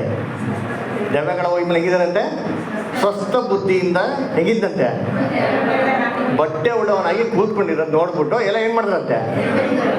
ಸಂತೋಷತನೇ ಪಡ್ಬೇಕು. ಅಲ್ಲ, ದೆವ್ವ ಹೋಗೈತೆ, ಚೆನ್ನಾಗವನೆ ಅಂತ ನೋಡ್ಬೇಕು, ಏನು ಮಾಡಬೇಕು? ಸಂತೋಷ ಪಡೋ ಬಿಟ್ಬಿಟ್ಟು ಏನು ಮಾಡ್ಬಿಟ್ರೆ ಇವರು ಹೆದರ್ಕೊಂಡ್ಬಿಟ್ರಂತೆ. ಯಾಕೆ? ಎಲ್ಲ ನೋಡೋಣ, ಎಲ್ಲರಿಗೂ ಕಾರಣ ಇದೆ. ಇವ್ರು ನೋಡ್ಬಿಟ್ಟು ಸಂತೋಷ ಪಡಲಿಲ್ಲ, ರೀ ಆಶ್ಚರ್ಯ ಪಡಲಿಲ್ಲ. ಎಲ್ಲ ನೋಡ್ಬಿಟ್ಟು ಏನೋ ದೆವ್ವ ಹೋಗಿರೋ ಮನುಷ್ಯನಾಗ್ಬಿಟ್ಟವನೇ ಅಂತ ನೋಡ್ಬಿಟ್ಟು ಎದುರಿದ್ರಂತೆ ಅಲ್ರ. ನೆಕ್ಸ್ಟ್ ಏನೈತಂತೆ? ನಡೆದ ಸಂಗತಿಯನ್ನು ನೋಡಿದ್ದವರು ಆ ದೆವ್ವ ಹಿಡಿದಿದ್ದವನಿಗೆ ಹೀಗಾಯಿತೆಂಬುದನ್ನು ಹಂದಿಗಳ ವಿಷಯವನ್ನು ಅವರಿಗೆ ವಿವರಿಸಲು ಅವರು ತಮ್ಮ ಸೀಮೆಯನ್ನು ಬಿಟ್ಟು ಹೋಗಬೇಕೆಂದು ಯೇಸುವನ್ನು ಬೇಡಿಕೊಂಡರು. ಹೌದಾ? ಏನಪ್ಪ ಕೇಳ್ಕೊಂತಾರೆ? ಆ ಅಂಗಡಿ ಓನರ್ಗಳು ಏನಂತ ಕೇಳ್ಕೊತಾರೆ, ಸ್ವಾಮಿ ದಯವಿಟ್ಟು ಏನು ಮಾಡಿ ನೀವು ಊರನ್ನ ಬಿಟ್ಟು ಹೋಗ್ಬಿಡಿ. ಆ್ಯಕ್ಚುಲಿ ಏನು ಅನ್ಬೇಕು? ಪರವಾಗಿಲ್ಲ ಸ್ವಾಮಿ, ಎಷ್ಟು ಒಳ್ಳೆ ಕೆಲಸ ಮಾಡಿದ್ದೀರಾ, ಆ ಮನುಷ್ಯನ ಕಂಟ್ರೋಲ್ ಮಾಡೋಕ್ಕಾಯ್ತಾ ಇರಲಿಲ್ಲ ನಮಗೆ ಅಲ್ವರ. ನೀವು ಬಂದಿದ್ದು ಒಳ್ಳೇದಾಯಿತು, ದಯವಿಟ್ಟು ಬನ್ನಿ. ಇದೇ ಥರ ಬೇಜಾನ್ ದೆವ್ವಗಳೈತೆ ಅಲ್ವರ, ಎಲ್ಲರೂ ಕೊಡೋಗ್ತೀನಿ, ದಯವಿಟ್ಟು ಏನು ಮಾಡಿ ಎಲ್ಲ ನೀವು ಬಂದು ಏನು ದೆವ್ವಗಳನ್ನ ಓಡಿಸಿ ಅಂತ ಹೇಳ್ಬೋಯ್ತಲ್ವಾ. ಆದರೆ ನೋಡ್ರಿ ಅಂತೀನಿ ಏನು ಆ್ಯಟಿಟ್ಯೂಡು. ದಯವಿಟ್ಟು ಫಸ್ಟ್ ಟೈಮ್ ಮಾಡಿ ಅಲ್ವರ. ಅದಕ್ಕೆ ಯೇಸು ಕ್ರಿಸ್ತ ಹಂದಿಯನ್ನು ಓಡಿಸಿದ್ದು. ಯಾಕೆ ಗೊತ್ತಾ? ಹಂದಿ ಅಶುದ್ಧವಾದಂಥ ಏನ್ರಿ ಪ್ರಾಣಿ. ಹಂದಿ ಮಾಂಸ ತಿನ್ಬೋದಾ? ಅದು ತಿಂತೀರಾ? ಸರಿ, ತಿನ್ಕೊಳ್ಳಿ, ಪರವಾಗಿಲ್ಲ ಅಲ್ವರ. ಆ ಕಾಲದಲ್ಲಿ ಹಂದಿ ಮಾಂಸ ಏನು ಮಾಡೋಂಗಿಲ್ಲ. ಯಾಕೆ ಅಂದರೆ ಅಶುದ್ಧವಾದಂಥ ಪ್ರಾಣಿ. ಹಂದಿ ಮಾಂಸ ಯಾರಪ್ಪ ತಿಂತಾ ಇದ್ದಂದ್ರೆ ಅನ್ಯ ಜನ ಆಗೋದವರು. ಈ ಪ್ರಾಂತ್ಯದಲ್ಲಿ ರೋಮ ಜನಗಳು ತುಂಬ ಅಧಿಕವಾಗಿ ವಾಸ ಮಾಡ್ತಾರೋದ್ರಿಂದ ಅವ್ರು ಹಂದಿ ಮಾಂಸ ಏನು ಮಾಡ್ತಾರೆ? ಡಿಮ್ಯಾಂಡು ಮಾಡ್ತಾರೆ. ಇವ್ರು ಏನು ಮಾಡ್ತಾರೆ? ಹಂದಿನ ಸಾಕ್ತಾ ಇದ್ದಾರೆ. ಇವಾಗ ನೀವು ಹೇಳ್ರಿ, ಯಹೂದ್ಯನು ಹಂದಿ ಸಾಕ್ಬೋದಾ? ಸಾಕ್ಬಾರ್ದು. ಅದರ ಏನು ಸಾಕ್ಬೇಕು ನೀನು? ಅದೇ ಫಸ್ಟ್ ಆಫ್ ಆಲ್ ಅಶುದ್ಧ. ಅದು ಮನೆ ಇಟ್ಟು ಸಾಕೋದು, ಅದು ತಿನ್ನೋದೇನಕ್ಕೆ, ಕೊಡೋದೇನಕ್ಕೆ? ಅದು ದೇವರ ಪ್ರಮಾಣಕ್ಕೇನ್ರಿ ವಿರುದ್ಧವಾಗಿರೋದು. ಹಾಗಾದ್ರೆ ನ್ಯಾಯ ಪ್ರಮಾಣಕ್ಕೆ ವಿರುದ್ಧವಾಗಿ ನಡ್ಕೊಂಡಿರೋಂಥ ಜನಗಳನ್ನ ಸುಮ್ಮನೆ ಬಿಡ್ತಾರೆ ಕರ್ತನು. ಅದಕ್ಕೆ ಏನು ಮಾಡ್ತಾರೆ? ಹಂದಿಗಳನ್ನ ಏನು ಮಾಡ್ತಾರೆ? ದೆವ್ವಗಳನ್ನ ಓಡಿಸ್ತಾರೆ. ಹಂದಿಗಳೆಲ್ಲ ಏನಾಗ್ಬಿಡ್ತಾರೆ? ನಾಶ ಆಗ್ಬಿಡ್ತಾರೆ. ಸರಿ, ಈ ಸಿಚುವೇಶನ್ ಆಗಿದ್ದ ತಕ್ಷಣ ಜನಗಳು ಏನು ಮಾಡ್ತಾರೆ? ದಯವಿಟ್ಟು ಫಸ್ಟ್ ಜಾಗ ಖಾಲಿ ಮಾಡಿ ಸರ್ ನೀವು ಅಂತ ಮಾಡಿ ಜಾಗ ಖಾಲಿ ಮಾಡ್ತಿರ್ತಾರೆ. ಇವಾಗ ಯೇಸು ಕ್ರಿಸ್ತು ದೋಣಿ ಎತ್ಕೊಂಡು ದಡದ ಇನ್ನೊಂದು ಕಡೆ ಬರ್ತಾರೆ. ಅಲ್ಲಿ ಏನಾಯ್ತು ನೋಡೋಣ. ಎಲ್ಲಿ ಸಾರಿ, ಇದಕ್ಕಿಂತ ಮುಂಚೆ ಇನ್ನೊಂದು ಪಾಯಿಂಟ್ ಇದೆ, 18 ತೋರಿಸೋದು ದಯವಿಟ್ಟು. ಆತನು ದೋಣಿಯನ್ನು ಹತ್ತುವಾಗ ಆ ದೆವ್ವ ಹಿಡಿದಿದ್ದವನು ನಾನು ನಿನ್ನ ಬಳಿಯಲ್ಲಿಯೇ ಇರುತ್ತೇನೆಂದು ಆತನನ್ನು ಬೇಡತೊಡಗಿದನು. ಆದರೆ ಆತನು ಅವನನ್ನು ಇರಕೊಡದೆ ಅವನಿಗೆ, ನೀನು ನಿನ್ನ ಮನೆಗೂ ನಿನ್ನ ಜನರ ಬಳಿಗೂ ಹೋಗಿ ಸ್ವಾಮಿಯು ನಿನ್ನಲ್ಲಿ ಕರುಣೆಗಿಟ್ಟು ನಿನಗೆ ಎಂತೆಂತ ಉಪಕಾರಗಳನ್ನು ಮಾಡಿದ್ದಾನೋ ಅದನ್ನು ಹೇಳು ಅಂದನು. ನೋಡಲ್ಲ, ಇವಾಗ ಈ ಮನುಷ್ಯ ಎಲ್ಲ ನೆಟ್ಟಿಗೆ ಏನ್ರಿ ಒಂದು ಸ್ವಸ್ಥ ಬುದ್ಧಿ ಬಂದಿದ್ಮೇಲೆ ಹೆಂಗ್ ಕೇಳ್ಕೊತಾನೆ ಕರ್ತನಂತ, ಸ್ವಾಮಿ ದಯವಿಟ್ಟು ನಾನೇನು ಮಾಡ್ತೀನಿ, ನಿನ್ನ ಜೊತೆಗೆ ಇರ್ತೀನಿ, ದಯವಿಟ್ಟು ನಂಗೆ ಏನು ಮಾಡೋ ಪರ್ಮಿಷನ್ನು ಕೊಡು ಅಂತ ಹೇಳ್ತಾರೆ. ಅವಾಗ ಯೇಸು ಕ್ರಿಸ್ತ ಏನಂದ್ರು? ಯಾಕೆ ಬೇಡ ಅಂದರು? ಯೇಸು ಕ್ರಿಸ್ತ ಹೇಳಿದ್ರು, ಯಾರಾದ್ರೂ ಇದೇ ಬರೋಕ್ಕೆ ಮನಸ್ಸಿದ್ರೆ ದಯವಿಟ್ಟು ತನ್ನ ತಾನೇ ನಿರಾಕರಿಸಿ ಶಿಲ್ಬೆ ಎತ್ಕೊಂಡು ಏನು ಮಾಡಲಿ ಹೇಳಿದ್ರು ತಾನೆ. ಬರ್ಬೋದಾಗಿತ್ತಲ್ವ? ಇವನು ಬರ್ತೀನಿ ಅಂದರೆ ಯೇಸು ಕ್ರಿಸ್ತ ಯಾಕೆ ಬೇಡ ಅಂತಂದ್ರು? ಎಲ್ಲರಿಗೂ ಬಾ ಅಂತಂದ್ರು, ಯಾರು ಬರಲಿಲ್ಲ. ಆದರೆ ಬರೋಂಥ ಮನುಷ್ಯನ ಏನು ಮಾಡೋಲ್ಲ, ಬೇಡ ಅಂತ ಯಾಕಂದ್ರು ಯೇಸು ಕ್ರಿಸ್ತ?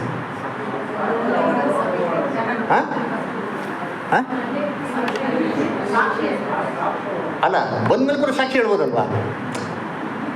ತಲೆಗೆಟ್ಟಿದ್ದ ಸರಿ ಆಯ್ತರ ನೋಡೋಣ ಏನಕ್ಕೆ ಅಂತ ಅಲ್ವರ. ಏನಕ್ಕೆ ಅಂತಂದ್ರೆ ಏನ್ರಿ, ಇವನು ಒಂದು ಊರಿಗೆ ಹೋಗಿ ವಿಟ್ನೆಸ್ ಮಾಡ್ತಾನೆ ನೋಡ್ರಿ. ಯಾವ ಊರು? 20ನೇ ವಾಕ್ಯ ಓದಿ. ಅವನು ಹೊರಟು ಹೋಗಿ ಯೇಸು ತನಗೆ ಮಾಡಿದ ಉಪಕಾರಗಳನ್ನು ದೆಕಪೋಲಿ ಎಂಬ ಸೀಮೆಯಲ್ಲಿ ಸಾರುವುದಕ್ಕೆ ಪ್ರಾರಂಭಿಸಿದನು. ಏನಪ್ಪ, ಯಾವ ಊರಿಗೆ ಹೋದಂತೆ? ಯೇಸು ಕ್ರಿಸ್ತ ಹೇಳ್ತಾರೆ, ನಿನಗೆ ಮಾಡಿರೋ ಉಪಕಾರಗಳನ್ನ ನಿನ್ನ ಸ್ನೇಹಿತರಿಗೆ, ಅದರ ನಿನ್ನ ಬಂಧು ಬಳಗದವ್ರಿಗೆ ಏನು ಮಾಡಿ ನೀನು ಹೇಳು ಅಂತಾನೆ. ಇಷ್ಟ ಏನು ಬಿಡಿ ಅಂತ ನೋಡಿರ್ತೀನಿ. ಪಕ್ಕ ಯೇಸು ಕ್ರಿಸ್ತ ಹೆಂಗೆ ಹೇಳಿದ್ರು ಹಂಗೆ ಮಾಡೋಣ ನೋಡಿರ್ತೀನಿ. ಡೆಕೋಪೋಲಿಸ್ ಅಂತ ಸ್ಥಳಕ್ಕೆ ಹೋಗ್ಬಿಟ್ಟು ಏನು ಮಾಡೋಣ, ಯೇಸು ಕ್ರಿಸ್ತ ಮಾಡಿದ ಎಲ್ಲ ಒಳ್ಳೆ ಕೆಲಸಗಳನ್ನ ಹೇಳೋನ್ರಿ. ಯೋಚನೆ ಮಾಡ್ರಿ, ಡೆಕೋಪೋಲಿಸ್ ಅಂದ್ರೆ ಏನು? ಡೆಕಾ ಅಂದ್ರೆ ಏನು ಅಂದರೆ 10, ಕರೆಕ್ಟಾ? ನೋಡ್ಬೇಕಾದ್ರೆ ಮ್ಯಾಥಮೆಟಿಕ್ಸ್ ಡೆಕಾನ್ ಏನ್ರಿ 10. ಡೆಕಾಪೊಲಿಸ್ ಅಂದ್ರೆ A city, place of 10 cities. ಈ ಒಂದು ಸ್ಥಳದಲ್ಲಿ 10 ನಗರಗಳೇನಾಗಿತ್ತು ಇತ್ತು. ಆ ಒಂದು ನಗರಕ್ಕೆ ಹೋಗ್ಬಿಟ್ಟು ಅಲ್ಲಿರೋಂಥ ಎಲ್ಲ ಜನಗಳಿಗೆ ಏನು ಮಾಡ್ತಾರೆ, ಏಸು ಕ್ರಿಸ್ತ ಮಾಡ್ತಾರೆ ಒಳ್ಳೆ ಕೆಲಸಗಳನ್ನ ಹೇಳ್ತಾರೆ. ಯೋಚನೆ ಮಾಡಿ, ಯಾಕೆ 10 ನಗರ ಕೊಟ್ಟವ್ರು, ಯಾಕೆ ಇದ್ದೇ ಸ್ಥಳಕ್ಕೆ ಹೋದ? ಕರೆಕ್ಟಾ? ಸರಿ, ಹಿಂಗಾಗಿದ ತಕ್ಷಣ ಏಸು ಕ್ರಿಸ್ತ ಏನು ಮಾಡ್ತಾರೆ, ದೋಣಿ ಎತ್ಕೊಂಡು ದಡಕ್ಕೆ ಆ ಕಡೆಗೆ ಬರ್ತಾರೆ. 21ನೇ ವಾಕ್ಯ.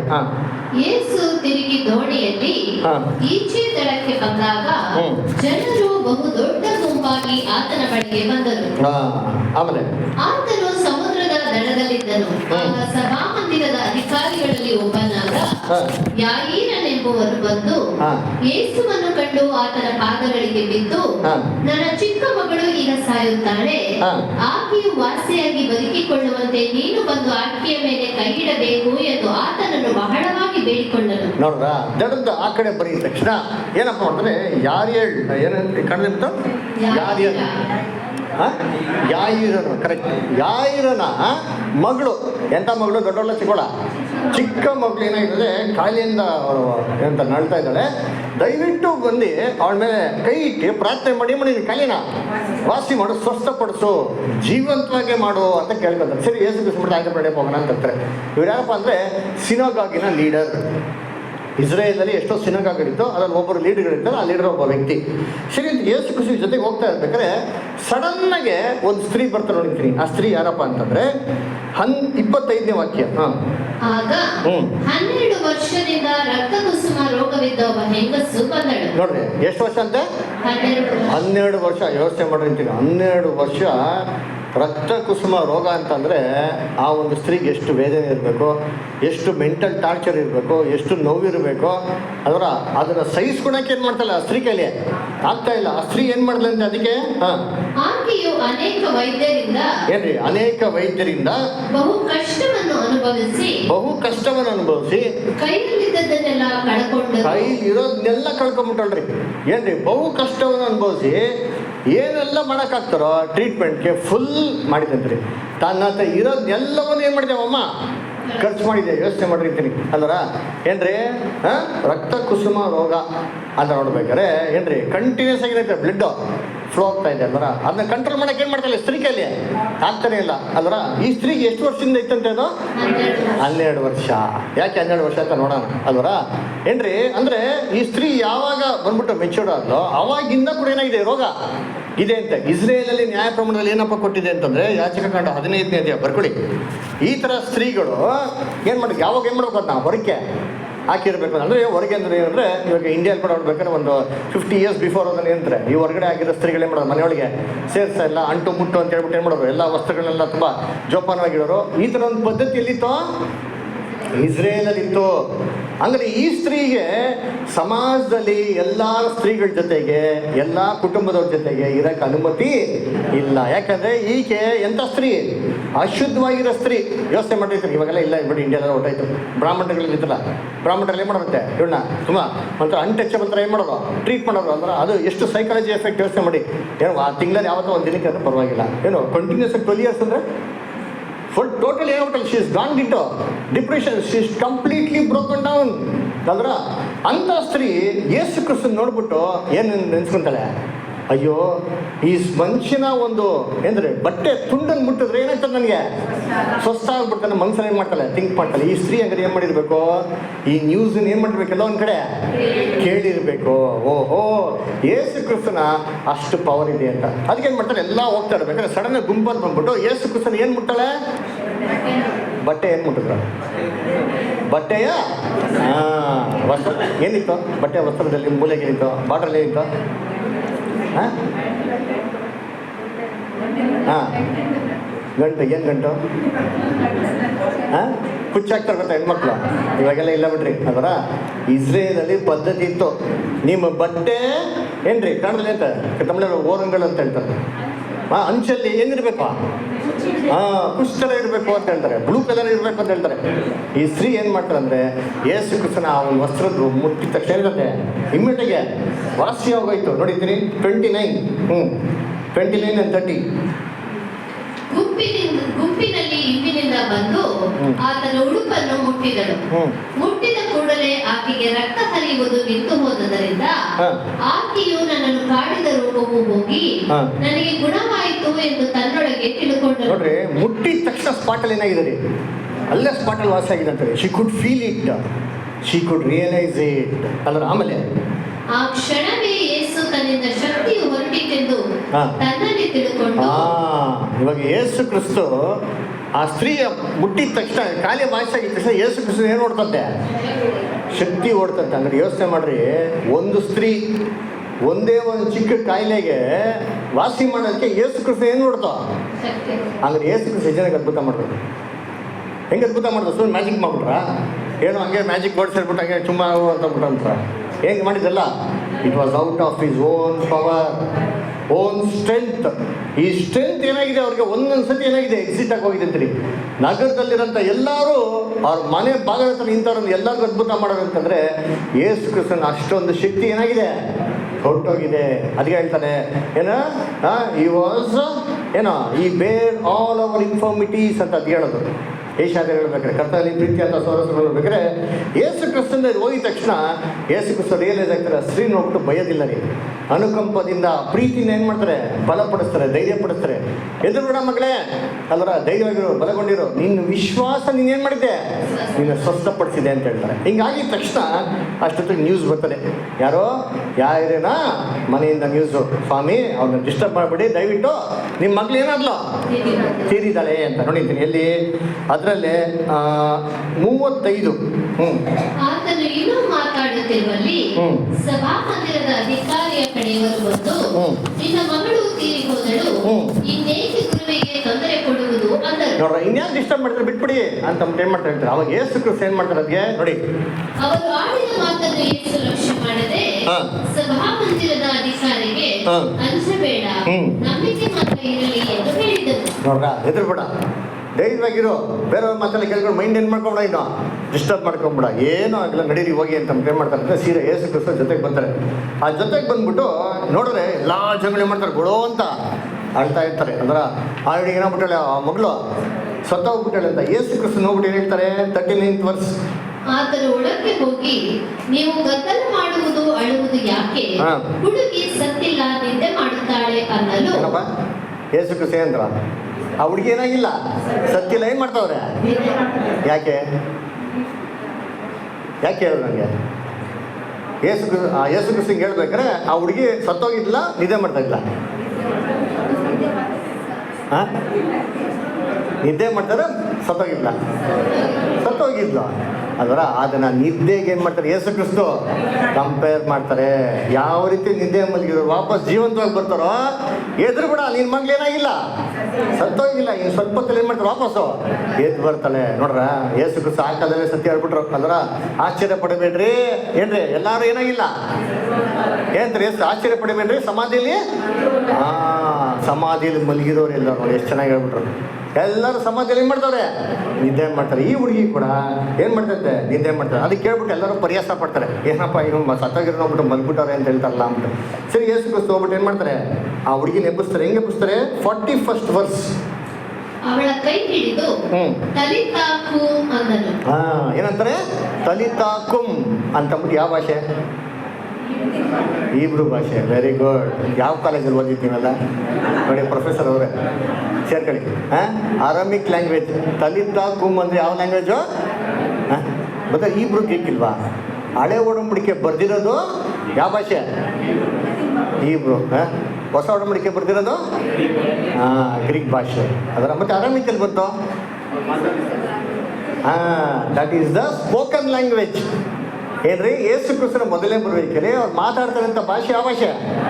ಅರಾಮಿಕ್. ಪ್ಯಾಷನ್ ಆಫ್ ಕ್ರೈಸ್ಟ್ ಯಾವ ಭಾಷೆ ತೆಗ್ದಿರೋದು? ಅರಾಮಿಕಲ್ಲಿ ತೆಗ್ದಿರೋದು ಅಲ್ವರ. ಆ ಕಾಲದಲ್ಲಿ ಏನ್ರಿ, ಒಂದು ಲೋಕಲ್ ಲ್ಯಾಂಗ್ವೇಜ್, ಸ್ಪೋಕನ್ ಲ್ಯಾಂಗ್ವೇಜ್ ಅಂತ ಹೇಳ್ಬೇಕಾದ್ರೆ ಯಾವುದಪ್ಪ ಲ್ಯಾಂಗ್ವೇಜ್ ಅಂತಂದರೆ ಅರಾಮಿಕ್. ತಲಿತಾಕುಂ ಅಂತಂದರೆ ಅರಾಮಿಕ್ ಲ್ಯಾಂಗ್ವೇಜು ಅಲ್ವರ. ಯೇಸು ಕ್ರಿಸ್ತನ ಕಾಲದಲ್ಲಿ 3 ಲ್ಯಾಂಗ್ವೇಜ್ ಇತ್ತು ಅಲ್ವರ. ಒಂದು ರೋಮನ್ಸ್ ಲ್ಯಾಂಗ್ವೇಜ್ ಯಾವುದಪ್ಪ ಅಂದರೆ ಅರಾಮಿಕ್ ಅಲ್ವರ. ಏನ್ರಿ, ಆಮೇಲೆ ಹೀಬ್ರೂ ಲ್ಯಾಂಗ್ವೇಜು, ರೋಮನ್ನು, ಅರಾಮಿಕ್ಕು, ಹೀಬ್ರೂ 3 ಲ್ಯಾಂಗ್ವೇಜ್ ಏನಾಗಿತ್ತು ಅಲ್ಲಿ ಅಲ್ಲಿತ್ತು ಅಲ್ವರ. ಅದಕ್ಕೆ ಇವಾಗ ನಮ್ಮ ವರ್ಲ್ಡಲ್ಲಿ ಇದೆಯಲ್ಲ, ನಮ್ಮ ಇಂಡಿಯಾದಲ್ಲಿ ತೊಗೊಳ್ಳಿ, ಕರ್ನಾಟಕ ತೊಗೊಳ್ರಪ್ಪ. ನಮ್ಮ ಕರ್ನಾಟಕದಲ್ಲಿ 3 ಲ್ಯಾಂಗ್ವೇಜ್ ಇದೆ. ಇವಾಗ ಟ್ರೈನ್ ಹೋದಾನೆ, ಟ್ರೈನಲ್ಲಿ ಅಂತ 3 ಲ್ಯಾಂಗ್ವೇಜ್ ಹಾಕಿರ್ತಾರಲ್ಲ ಏನ್ರಿ, ಒಂದು ಇಂಗ್ಲೀಷ್ ಹಾಕಿರ್ತಾರೆ. ಯಾಕೆ? ಯಾವ ಲ್ಯಾಂಗ್ವೇಜ್ ಅದು? ಇಂಟರ್ನ್ಯಾಷನಲ್ ಲ್ಯಾಂಗ್ವೇಜ್, ಫಾರಿನರ್ಸ್ ಮುಟ್ಟ ಗೊತ್ತಾಗಲ್ವಲ್ಲ ಅದ್ರ. ಆಮೇಲೆ ನ್ಯಾಷನಲ್ ಲ್ಯಾಂಗ್ವೇಜ್ ಯಾವುದು? ಹಿಂದಿಯಲ್ಲಿ ಕೂಡ ಹಾಕಿರ್ತಾರೆ. ಆಮೇಲೆ ನೆಕ್ಸ್ಟು ಲೋಕಲ್ ಲ್ಯಾಂಗ್ವೇಜ್. ಕನ್ನಡ ಆದರೆ ಕರ್ನಾಟಕ, ತಮಿಳ್ನಾಡಿಗೆ ಹೋದ್ರೆ ತಮಿಳು. ಆ ಥರ ಯೇಸು ಕ್ರಿಸ್ತ ಸಾಯ್ಬೇಕಾದ್ರೆ ಶುರು ಏನಾಗಿದ್ರು 3 ಭಾಷೆಯಲ್ಲಿ, INRI, ಹೀಬ್ರೂ, ಅರಾಮಿಕ್, ರೋಮನ್ ಭಾಷೆಯಲ್ಲಿ ಅಂತ ಇರ್ತಾರೆ. ಅದನ್ನ ಕರ್ತನಲ್ಲಿ ಪ್ರೀತಿ ಅಂತ ಸುಳ್ಳೆ. ಸೊ ಜೀಸಸ್ ಕ್ರೈಸ್ಟ್ ಹೇಳಿದ್ದು ಅರಾಮಿಕ್ ಭಾಷೆ. ಅಲ್ಲ ಅರ್ಥ ಏನದು ನೋಡಿ, ಓದಿ, ಕಂಟಿನ್ಯೂ ಮಾಡಿ. ಆ ಮಾತಿಗೆ ಅಮ್ಮಣ್ಣಿ ಹೇಳಕತ್ತೇನೆ ಎಂದರ್ಥ. ನೋಡ್ರ ಎಷ್ಟು ಚೆನ್ನಾಗಿ ಕರೆದ್ರೆ ಯೇಸು ಕ್ರಿಸ್ತ. ಏನು ಕ್ಯೂಟ್ ಆಗಿ ಹಂಗೆ ಕೇಳಿದ ತಕ್ಷಣ ಹುಡುಗಿಗೆ ಏನಾಗಿರ್ತಾರೆ, ಅಮ್ಮಣ್ಣಿ ಏನು ಮಾಡೋ ಹೇಳು ಅಲ್ರ. ಮೈ ಚೈಲ್ಡ್ ರೈಸ್ ಅಪ್ ಅಂತ ಹೇಳಿದ ತಕ್ಷಣ ಮಗಳು ಏನು ಮಾಡಿ, ನೀನು ಎದ್ದೊಳಿದ ತಕ್ಷಣ ಮಗಳು ಏನು ಮಾಡಿದ್ಲು, ಎದ್ಲಂತ. ಎದ್ದಿದ ತಕ್ಷಣ ಯೇಸು ಕ್ರಿಸ್ತ ಏನು ಮಾಡ್ತಾರೆ ನೋಡಿ, 42 ಮತ್ತು 43 ಓದಿ. ಕೂಡಲೇ ಆ ಹುಡುಗಿ ಎದ್ದು ನಡೆದಾಡಿದಳು. ಕೂಡಲೇ ಆ ಹುಡುಗಿ ಏನು ಮಾಡ್ದು, ಎದ್ದು ನಡೆದಾಡಲು. ಆಕೆಯು 12 ವರ್ಷ ವಯಸ್ಸಿನವಳು. ಎಷ್ಟತ್ತೆ ಆ ಹುಡುಗಿಗೆ? ಆ ಅಮ್ಮನಿಗೆ ವಾಸಿ ಐತಲ್ಲ, ಅವ್ರಿಗೆ ಎಷ್ಟು ವಯಸ್ಸು, ಇವ್ರಿಗೆ ಎಷ್ಟು ವಯಸ್ಸು? ಯಾಕೆ 12 ಕೊಟ್ಟವ್ರೆ ಏನೋ ನೋಡೋಣ, ಓಕೆಂದ್ರ ಸರಿ. ಆಮೇಲೆ ಯೇಸು ಕ್ರಿಸ್ತ ಹೇಳ್ತಾರೆ ಇಮ್ಮಿಡಿಯೇಟಾಗಿ ಇವ್ರಿಗೆ ಏನು ಕೊಡಿ. ಅವರು ಬಹಳ ಆಶ್ಚರ್ಯದಿಂದ ಬೆರಗಾದರು. ಆಮೇಲೆ ಆತನು ಅವರಿಗೆ ಇದು ಯಾರಿಗೂ ತಿಳಿಯಬಾರದೆಂದು ಬಹು ಖಂಡಿತವಾಗಿ ಹೇಳಿ, ಇದನ್ನು ಯಾರಿಗೆ ಏನು ಮಾಡ್ಬಿಡಿ, ಯಾಕೆ ಹೇಳ್ಬಾರ್ದು, ಹೇಳ್ಬಾರ್ದಮ್ಮ. ಇದೇ ಥರ ಕೆಲವು ಸತಿ ಯೇಸು ಕ್ರಿಸ್ತ ಏನು ಮಾಡ್ತಾರೆ, ಇದನ್ನ ದಯವಿಟ್ಟು ಏನು ಮಾಡ್ಬಿಡಿ ಯಾರಿಗೋ, ಯಾಕೆ ಹೇಳ್ಬೇಕು, ಯಾಕೆ ಹೇಳ್ಬೇಕು? ಏನು ಸಮಯ, ಯಾವ ಟೈಮ್ ಬಂದಿಲ್ಲ? ಅಲ್ಲ, ಇವರು ಸತ್ತಿರೋದನ್ನ ಹೊರಗಡೆ ಹೇಳಿದ್ರೆ ಇವರು ಸಾಯೋದಕ್ಕೂ ಮತ್ತೆ ಈ ಹುಡುಗಿ ಪುನರ್ತನ ಜೀವಂತವಾಗಿ ಬಂದಿರೋದು ಹೇಳೋ ನ್ಯೂಸ್ ಹೇಳಿದ್ರೆ ಏನು ಪ್ರಾಬ್ಲಮ್ ಆಗ್ತದೆ?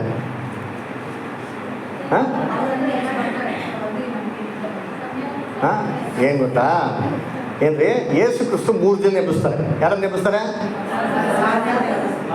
ಲಾಜರಸ್, ವಿಧವೆಯ ಮಗ, ಆಮೇಲೆ ಯಾರಿನ ಮಗಳು. ಮೊದಲು ಎಬ್ಸಿದ್ ಯಾರನ್ನ? ಯಾವ ಬೈಬಲ್ ಇದು? ರಿವರ್ಸ್ ಆರ್ಡರ್ ಬೈಬಲ? ಮೊದಲು ಯಾರನ್ನ? ಇರಿ, ನೀವು ಹೇಳಿದ್ರು ನಾನೇ ಮರ್ತೋಗ್ಬಿಟ್ಟೆ. ಮೊದಲು ಯಾರೇನ ಮಗಳು, ಎರಡನೇದೇನ್ರಿ ವಿಧವೆಯ ಮಗ, ಮೂರನೇದು ಲಾಜರಸ್ ಅಲ್ವರ. ಸರಿ, ಇದು ದೇವ್ರ ಚಿಂತನೆ ಅದನ್ನ ಪಾಠಕ್ಕೆ ನೋಡೋಣ.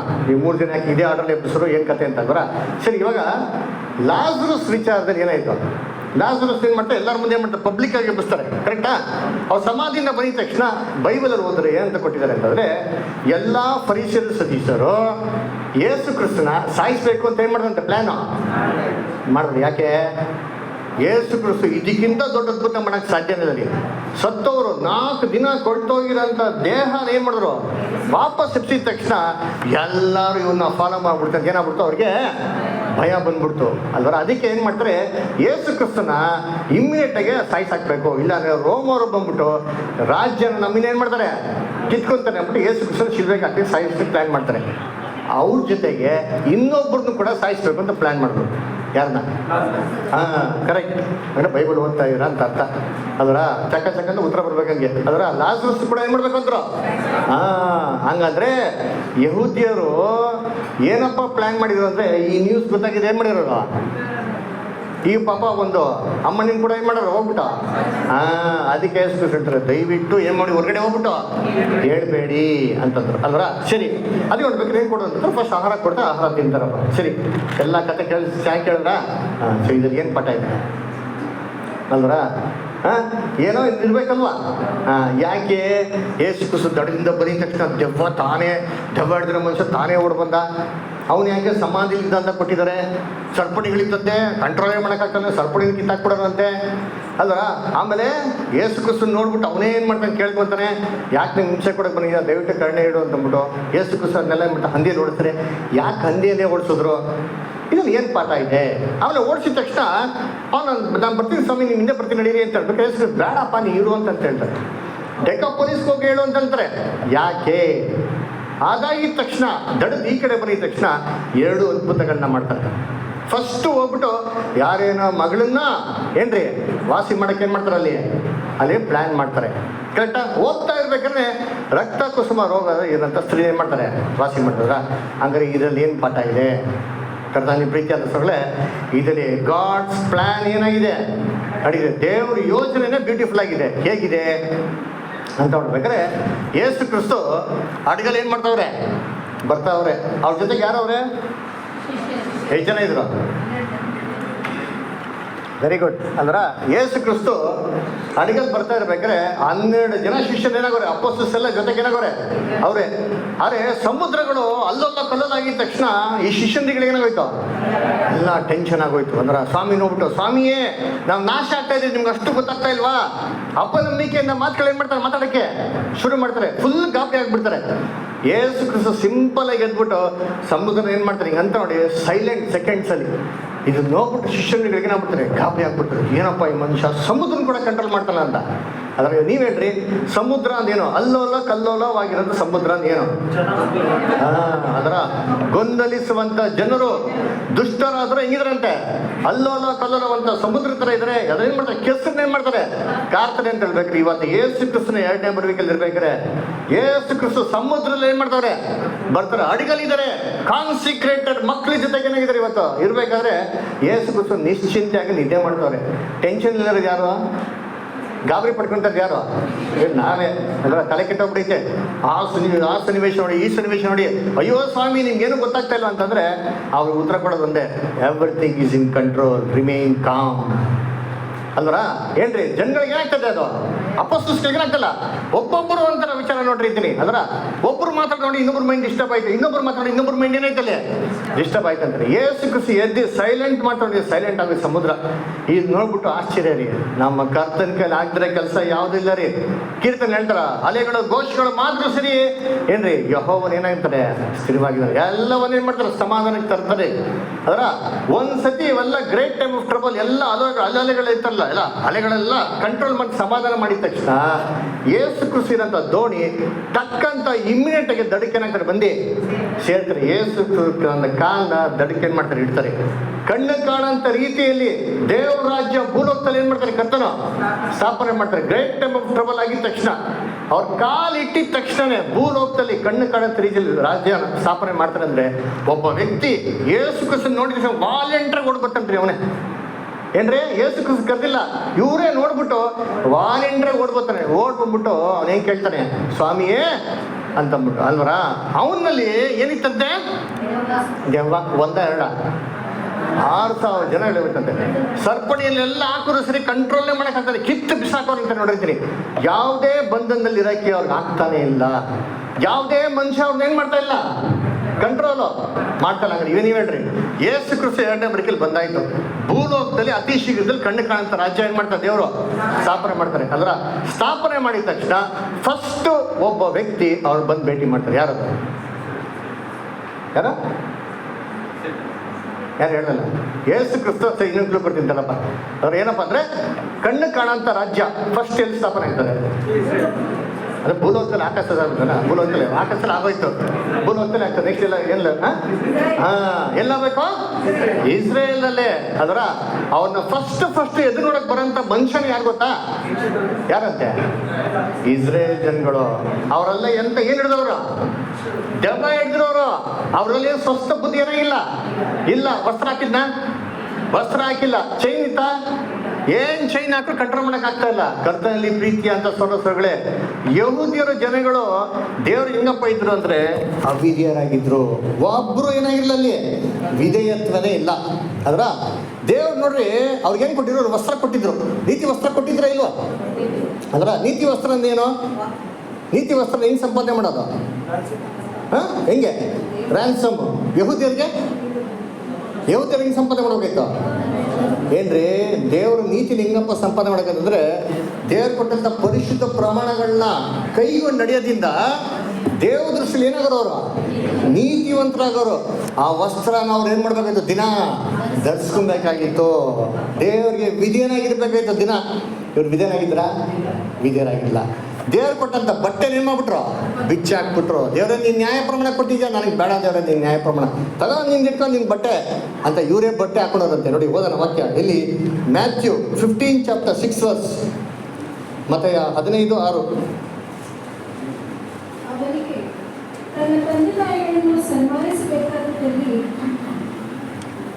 ಅನುಕೀರಿ, ಹೀಗೆ ನಮ್ಮ ಸಂಪ್ರದಾಯದ ನಿಮಿತ್ತ ದೇವರ ವಾಕ್ಯವನ್ನು ನಿರ್ಪಕ ಮಾಡಿದ್ರು. ಏನ್ ಮಾಡಿದ್ರಂತೆ? ಹೀಗೆ ತನ್ನ ಸಂಪ್ರದಾಯಗಳ ನಿಮಿತ್ತ ದೇವ್ರ ವಾಕ್ಯ ಏನ್ ಮಾಡಿದ್ರ, ಸಂಪ್ರದಾಯ ಹಿಡ್ಕೊಂಡ್ಬಿಡಿದ್ರ, ದೇವ್ರ ವಾಕ್ಯನ ಬಿಟ್ಬಿಡಿದ್ರ.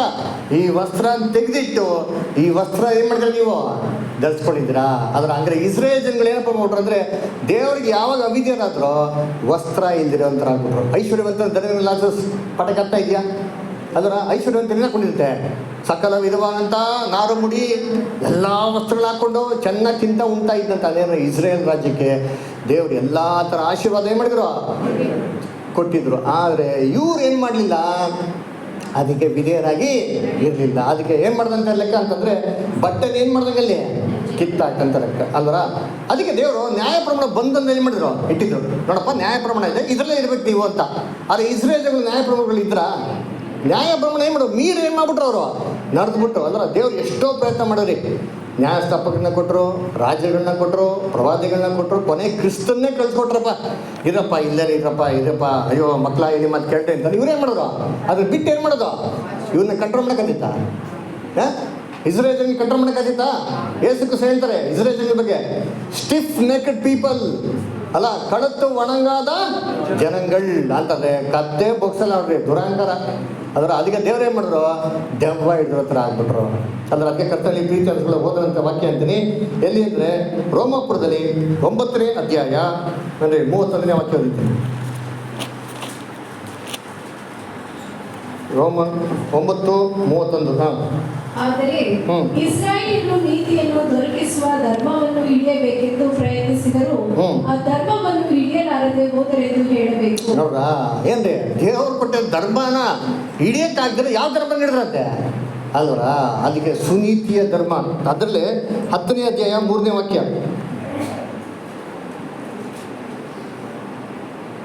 ಅವರು ದೇವರಿಂದ ದೊರಕುವ ನೀತಿಯನ್ನಲ್ಲದೆ ಸ್ವನೀತಿಯನ್ನೇ ಸ್ಥಾಪಿಸಬೇಕೆಂದು ಪ್ರಯತ್ನಿಸುತ್ತಾ ಇದರಿಂದ ದೇವರ ನೀತಿಗೆ ಅಧೀನರಾಗಲಿಲ್ಲ. ನೋಡ್ರ, ದೇವ್ರ ನೀತಿಗೆ ಏನಾಗಿಲ್ಲ, ಅವರು ಅಧೀನರಾಗಲಿಲ್ಲ ಅಲ್ವರ. ಅದಕ್ಕಿಂತ ಕರ್ತನಲ್ಲಿ ಪ್ರೀತಿ ಅಂತ ಸೋದರಗಳೇ, ಇವ್ರನ್ನ ದೇವರು ಏನು ಮಾಡಿದ್ರು, ಬಂಧನದಲ್ಲಿ ಹಿಡ್ಕೆ ಪ್ರಯತ್ನ ಮಾಡಿದ್ರು. ಹೆಂಗಂದ್ರೆ ನೋಡಿ, ನ್ಯಾಯ ಪ್ರಮಾಣ ಅಪೊಸ್ತಲ ಪೌಲ್ ಹೇಳ್ಬೇಕಾದ್ರೆ ರೋಮಾಪುರದಲ್ಲಿ 7ನೇ ಅಂತ ಹೇಳ್ತಾರೆ, ಇಸ್ರೇಲ್ ಜನಗಳು ನ್ಯಾಯ ಪ್ರಮಾಣಕ್ಕೆ ಏನಾಗಿದ್ರಂತೆ ಏನ್ರಿ, ವಧಿಸಲ್ಪಟ್ರಂತೆ, ಮದುವೆ ಆಗಲ್ಪಟ್ರಂತೆ ಅಲ್ವರ. ಅದರಿಂದ ಆ ಗಂಡನಿಗೆ ಇವರು ಅವಿಧೇಯರಾಗಿರ್ಬೇಕಾಯ್ತು.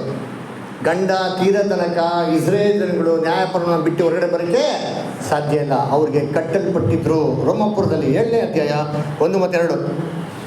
ಸಹೋದರರೇ, ಧರ್ಮಶಾಸ್ತ್ರವನ್ನು ತಿಳಿದವರಿಗೆ ನಾನು ಹೇಳುವುದೇನೆಂದರೆ, ಒಬ್ಬ ಮನುಷ್ಯನು ಜೀವದಿಂದಿರುವ ತನಕ ಮಾತ್ರ ಅವನ ಮೇಲೆ ಧರ್ಮಶಾಸ್ತ್ರದ ಅಧಿಕಾರವು ನಡೆಯುತ್ತದೆಂಬುದು ನಿಮಗೆ ಗೊತ್ತಿಲ್ಲವೇ?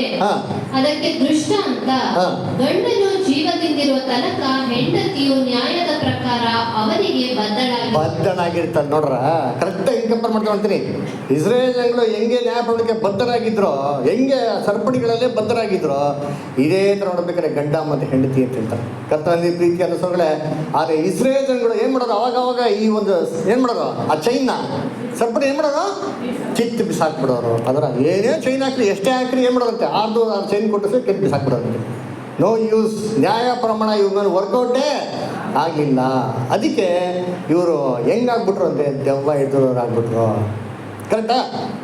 ಏಸು ಕುಸಿದು ಹೋಗ್ಬಿಟ್ಟೆ ಇದ್ರು, ನೀನು ದೆವ್ವ ಹಿಡಿದ್ರೆ ಅಂತಂದ್ರೆ ಆ್ಯಕ್ಚುಲಿ ದೆವ್ವ ಯಾರಿಗಲ್ಲಿದ್ದ, ಇವರಲ್ಲಿ ಅದಕ್ಕೆ ಏಸು ಕುಸಿ ಹೇಳ್ತಾರೆ, ನೀವು ನಿಮ್ಮ ತಂದೆಯವರು you are of your father the devil ಅಂತ ಏನು ಮಾಡ್ತಾರೆ ಅಲ್ಲಿ ಹೇಳ್ತಾರೆ. ನೀವು ಯಾರು ಹುಟ್ಟಿದ್ದಂತೆ ಇಲ್ಲ, ಸೇತಾನ್ ಹುಟ್ಟಿದಂತೆ ಏನು ಮಾಡ್ತಾರೆ ಯೇಸು ಕ್ರಿಸ್ತನಲ್ಲಿ ಹೇಳ್ತಾರೆ. ಹಾಗಾದ್ರೆ ನೋಡ್ಬೇಕಾದ್ರೆ ಇವರಲ್ಲಿ ಏನಾಯ್ತದೆ, ಫುಲ್ ಕಂಪ್ಲೀಟ್ಲಿ ಅವಿದ್ಯತೆ ಆಗಿಂತ ಹೇಳ್ರಿ, ಇವೆಲ್ಲ ಒಂದು ಡಿಮನ್ ಪ್ರೊಸೆಸ್ ಆಗಿದೆ. ಸರಿ, ಇವ್ರು ಎಲ್ಲಿ ವಾಸ ಮಾಡ್ತಾಯಿದ್ರು? ಇದರಿಂದ ದೆವ್ವ ಹಿಡಿದಿರೋದ್ರಿಂದ ಇವ್ರು ಎಲ್ಲಿ ವಾಸ ಮಾಡ್ತಾ ಇದ್ರಂತೆ? ಮನೇಲಿದ್ರಾ? ಮನೆಯಿಲ್ಲ, ದೇವ್ರ ಮನೆಯಾಗಿರಲಿಲ್ಲ ಇವರು. ಎಲ್ಲಿ ವಾಸ ಮಾಡ್ತಾಯಿದ್ರು? ಸಮಾಧಿಗಳು. ಏನಪ್ಪ ಇಸ್ರೇಲ್ಗೂ ಸಮಾಧಿಗೇನು ಸಂಬಂಧ ಇದೆಯಾ? ಎಲ್ಲ ನಿದ್ದೆ ಮಾಡ್ಬಿಟ್ರ? ಈ ಜೋರು ಕೇಳ್ತಾ ಇದ್ದೀನಿ, ಇನ್ನು ಮೆತ್ತಿಗೆ ಹೇಳ ಹೇಳ್ರಿ. ಸಮಾಧಿಗೂ ಇಸ್ರೇಲ್ಗೂ ಸಂಬಂಧ ಇದೆಯಾ? White wash cement? ಇಲ್ಲ ಅದು ಬೇಡ, ಏನು ಅದಕ್ಕಿಂತ ಹಳೆ ಸಮಾಧಿ ಇದೆ ಒಂದು ಹೇಳಿ. ಹಾಂ, ಯಾರು ಹೇಳ್ತಾರೆ ನೋಡೋಣ. ಹಾಂ, அதான் அப்படி சொல்லிட்டாரு அவர். அது இல்லை, அதுக்கு பழைய சோறு இருக்க சொல்லுங்க. ஒரு முக்கியமான ஒரு கல்லறை பற்றி தேவன் பைபிளே சொல்றாரு. இஸ்ரேல் கூப்பிட்டு பேசுறாரு. ஐயோ,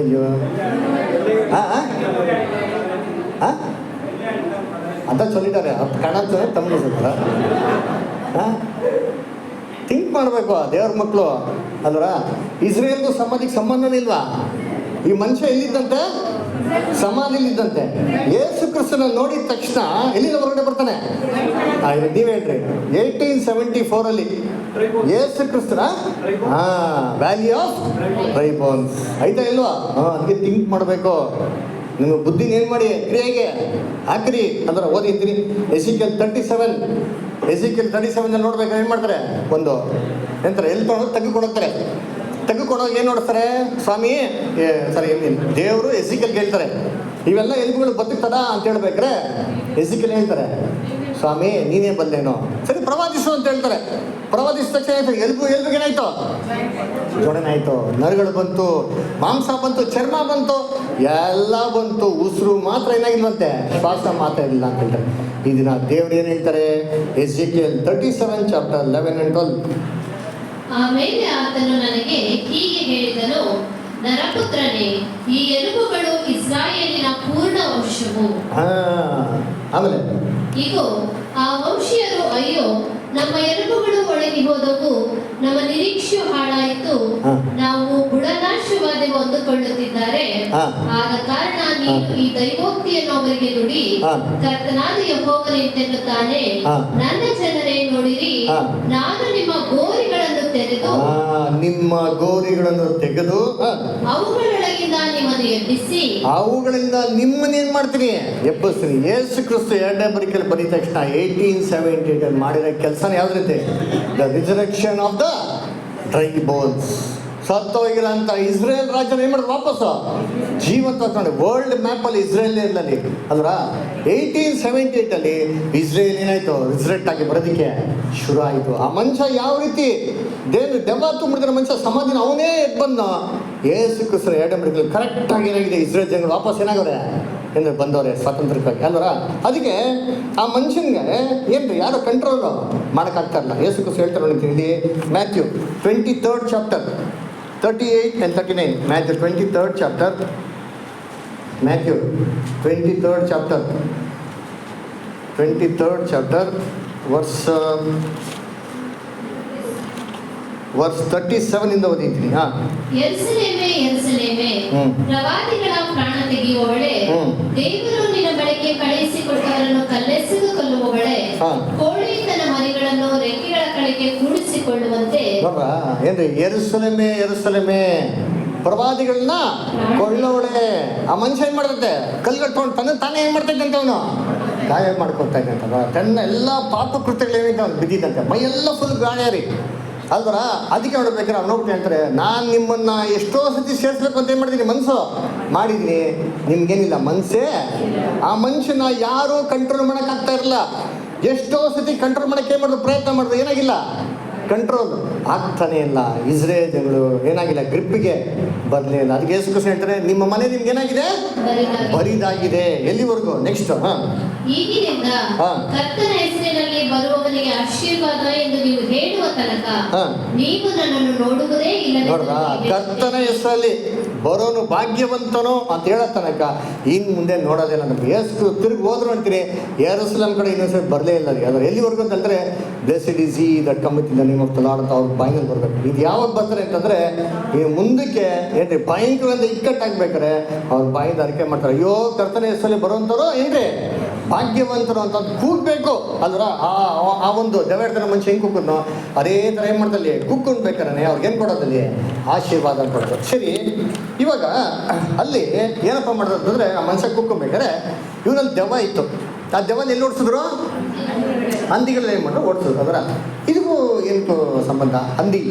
ಹಂದಿಗೂ ಏನು ಸಂಬಂಧ? ಯೇಸು ಕ್ರಿಸ್ತ ಹೇಳ್ತಾರೆ, ನಿಮ್ಮ ಮುದ್ದುಗಳನ್ನ ಏನು ಮಾಡೋಕೆ ಬಿಡಿ, ಅಲ್ಲಿ ಮುಂದೆ ಹಾಕಕ್ಕೆ ಹೋಗ್ಬಿಡಿ. ಅದರ ಅದೇನಂತಂದರೆ ಸತ್ಯನ ಯಾರ ಹತ್ರ ಕೇಳಕ್ಕೆ ಹೋಗ್ಬಿಡಿ, ಯಾರ ಹತ್ರ ಹಾಕಕ್ಕೆ ಹೋಗ್ಬಿಡಿ.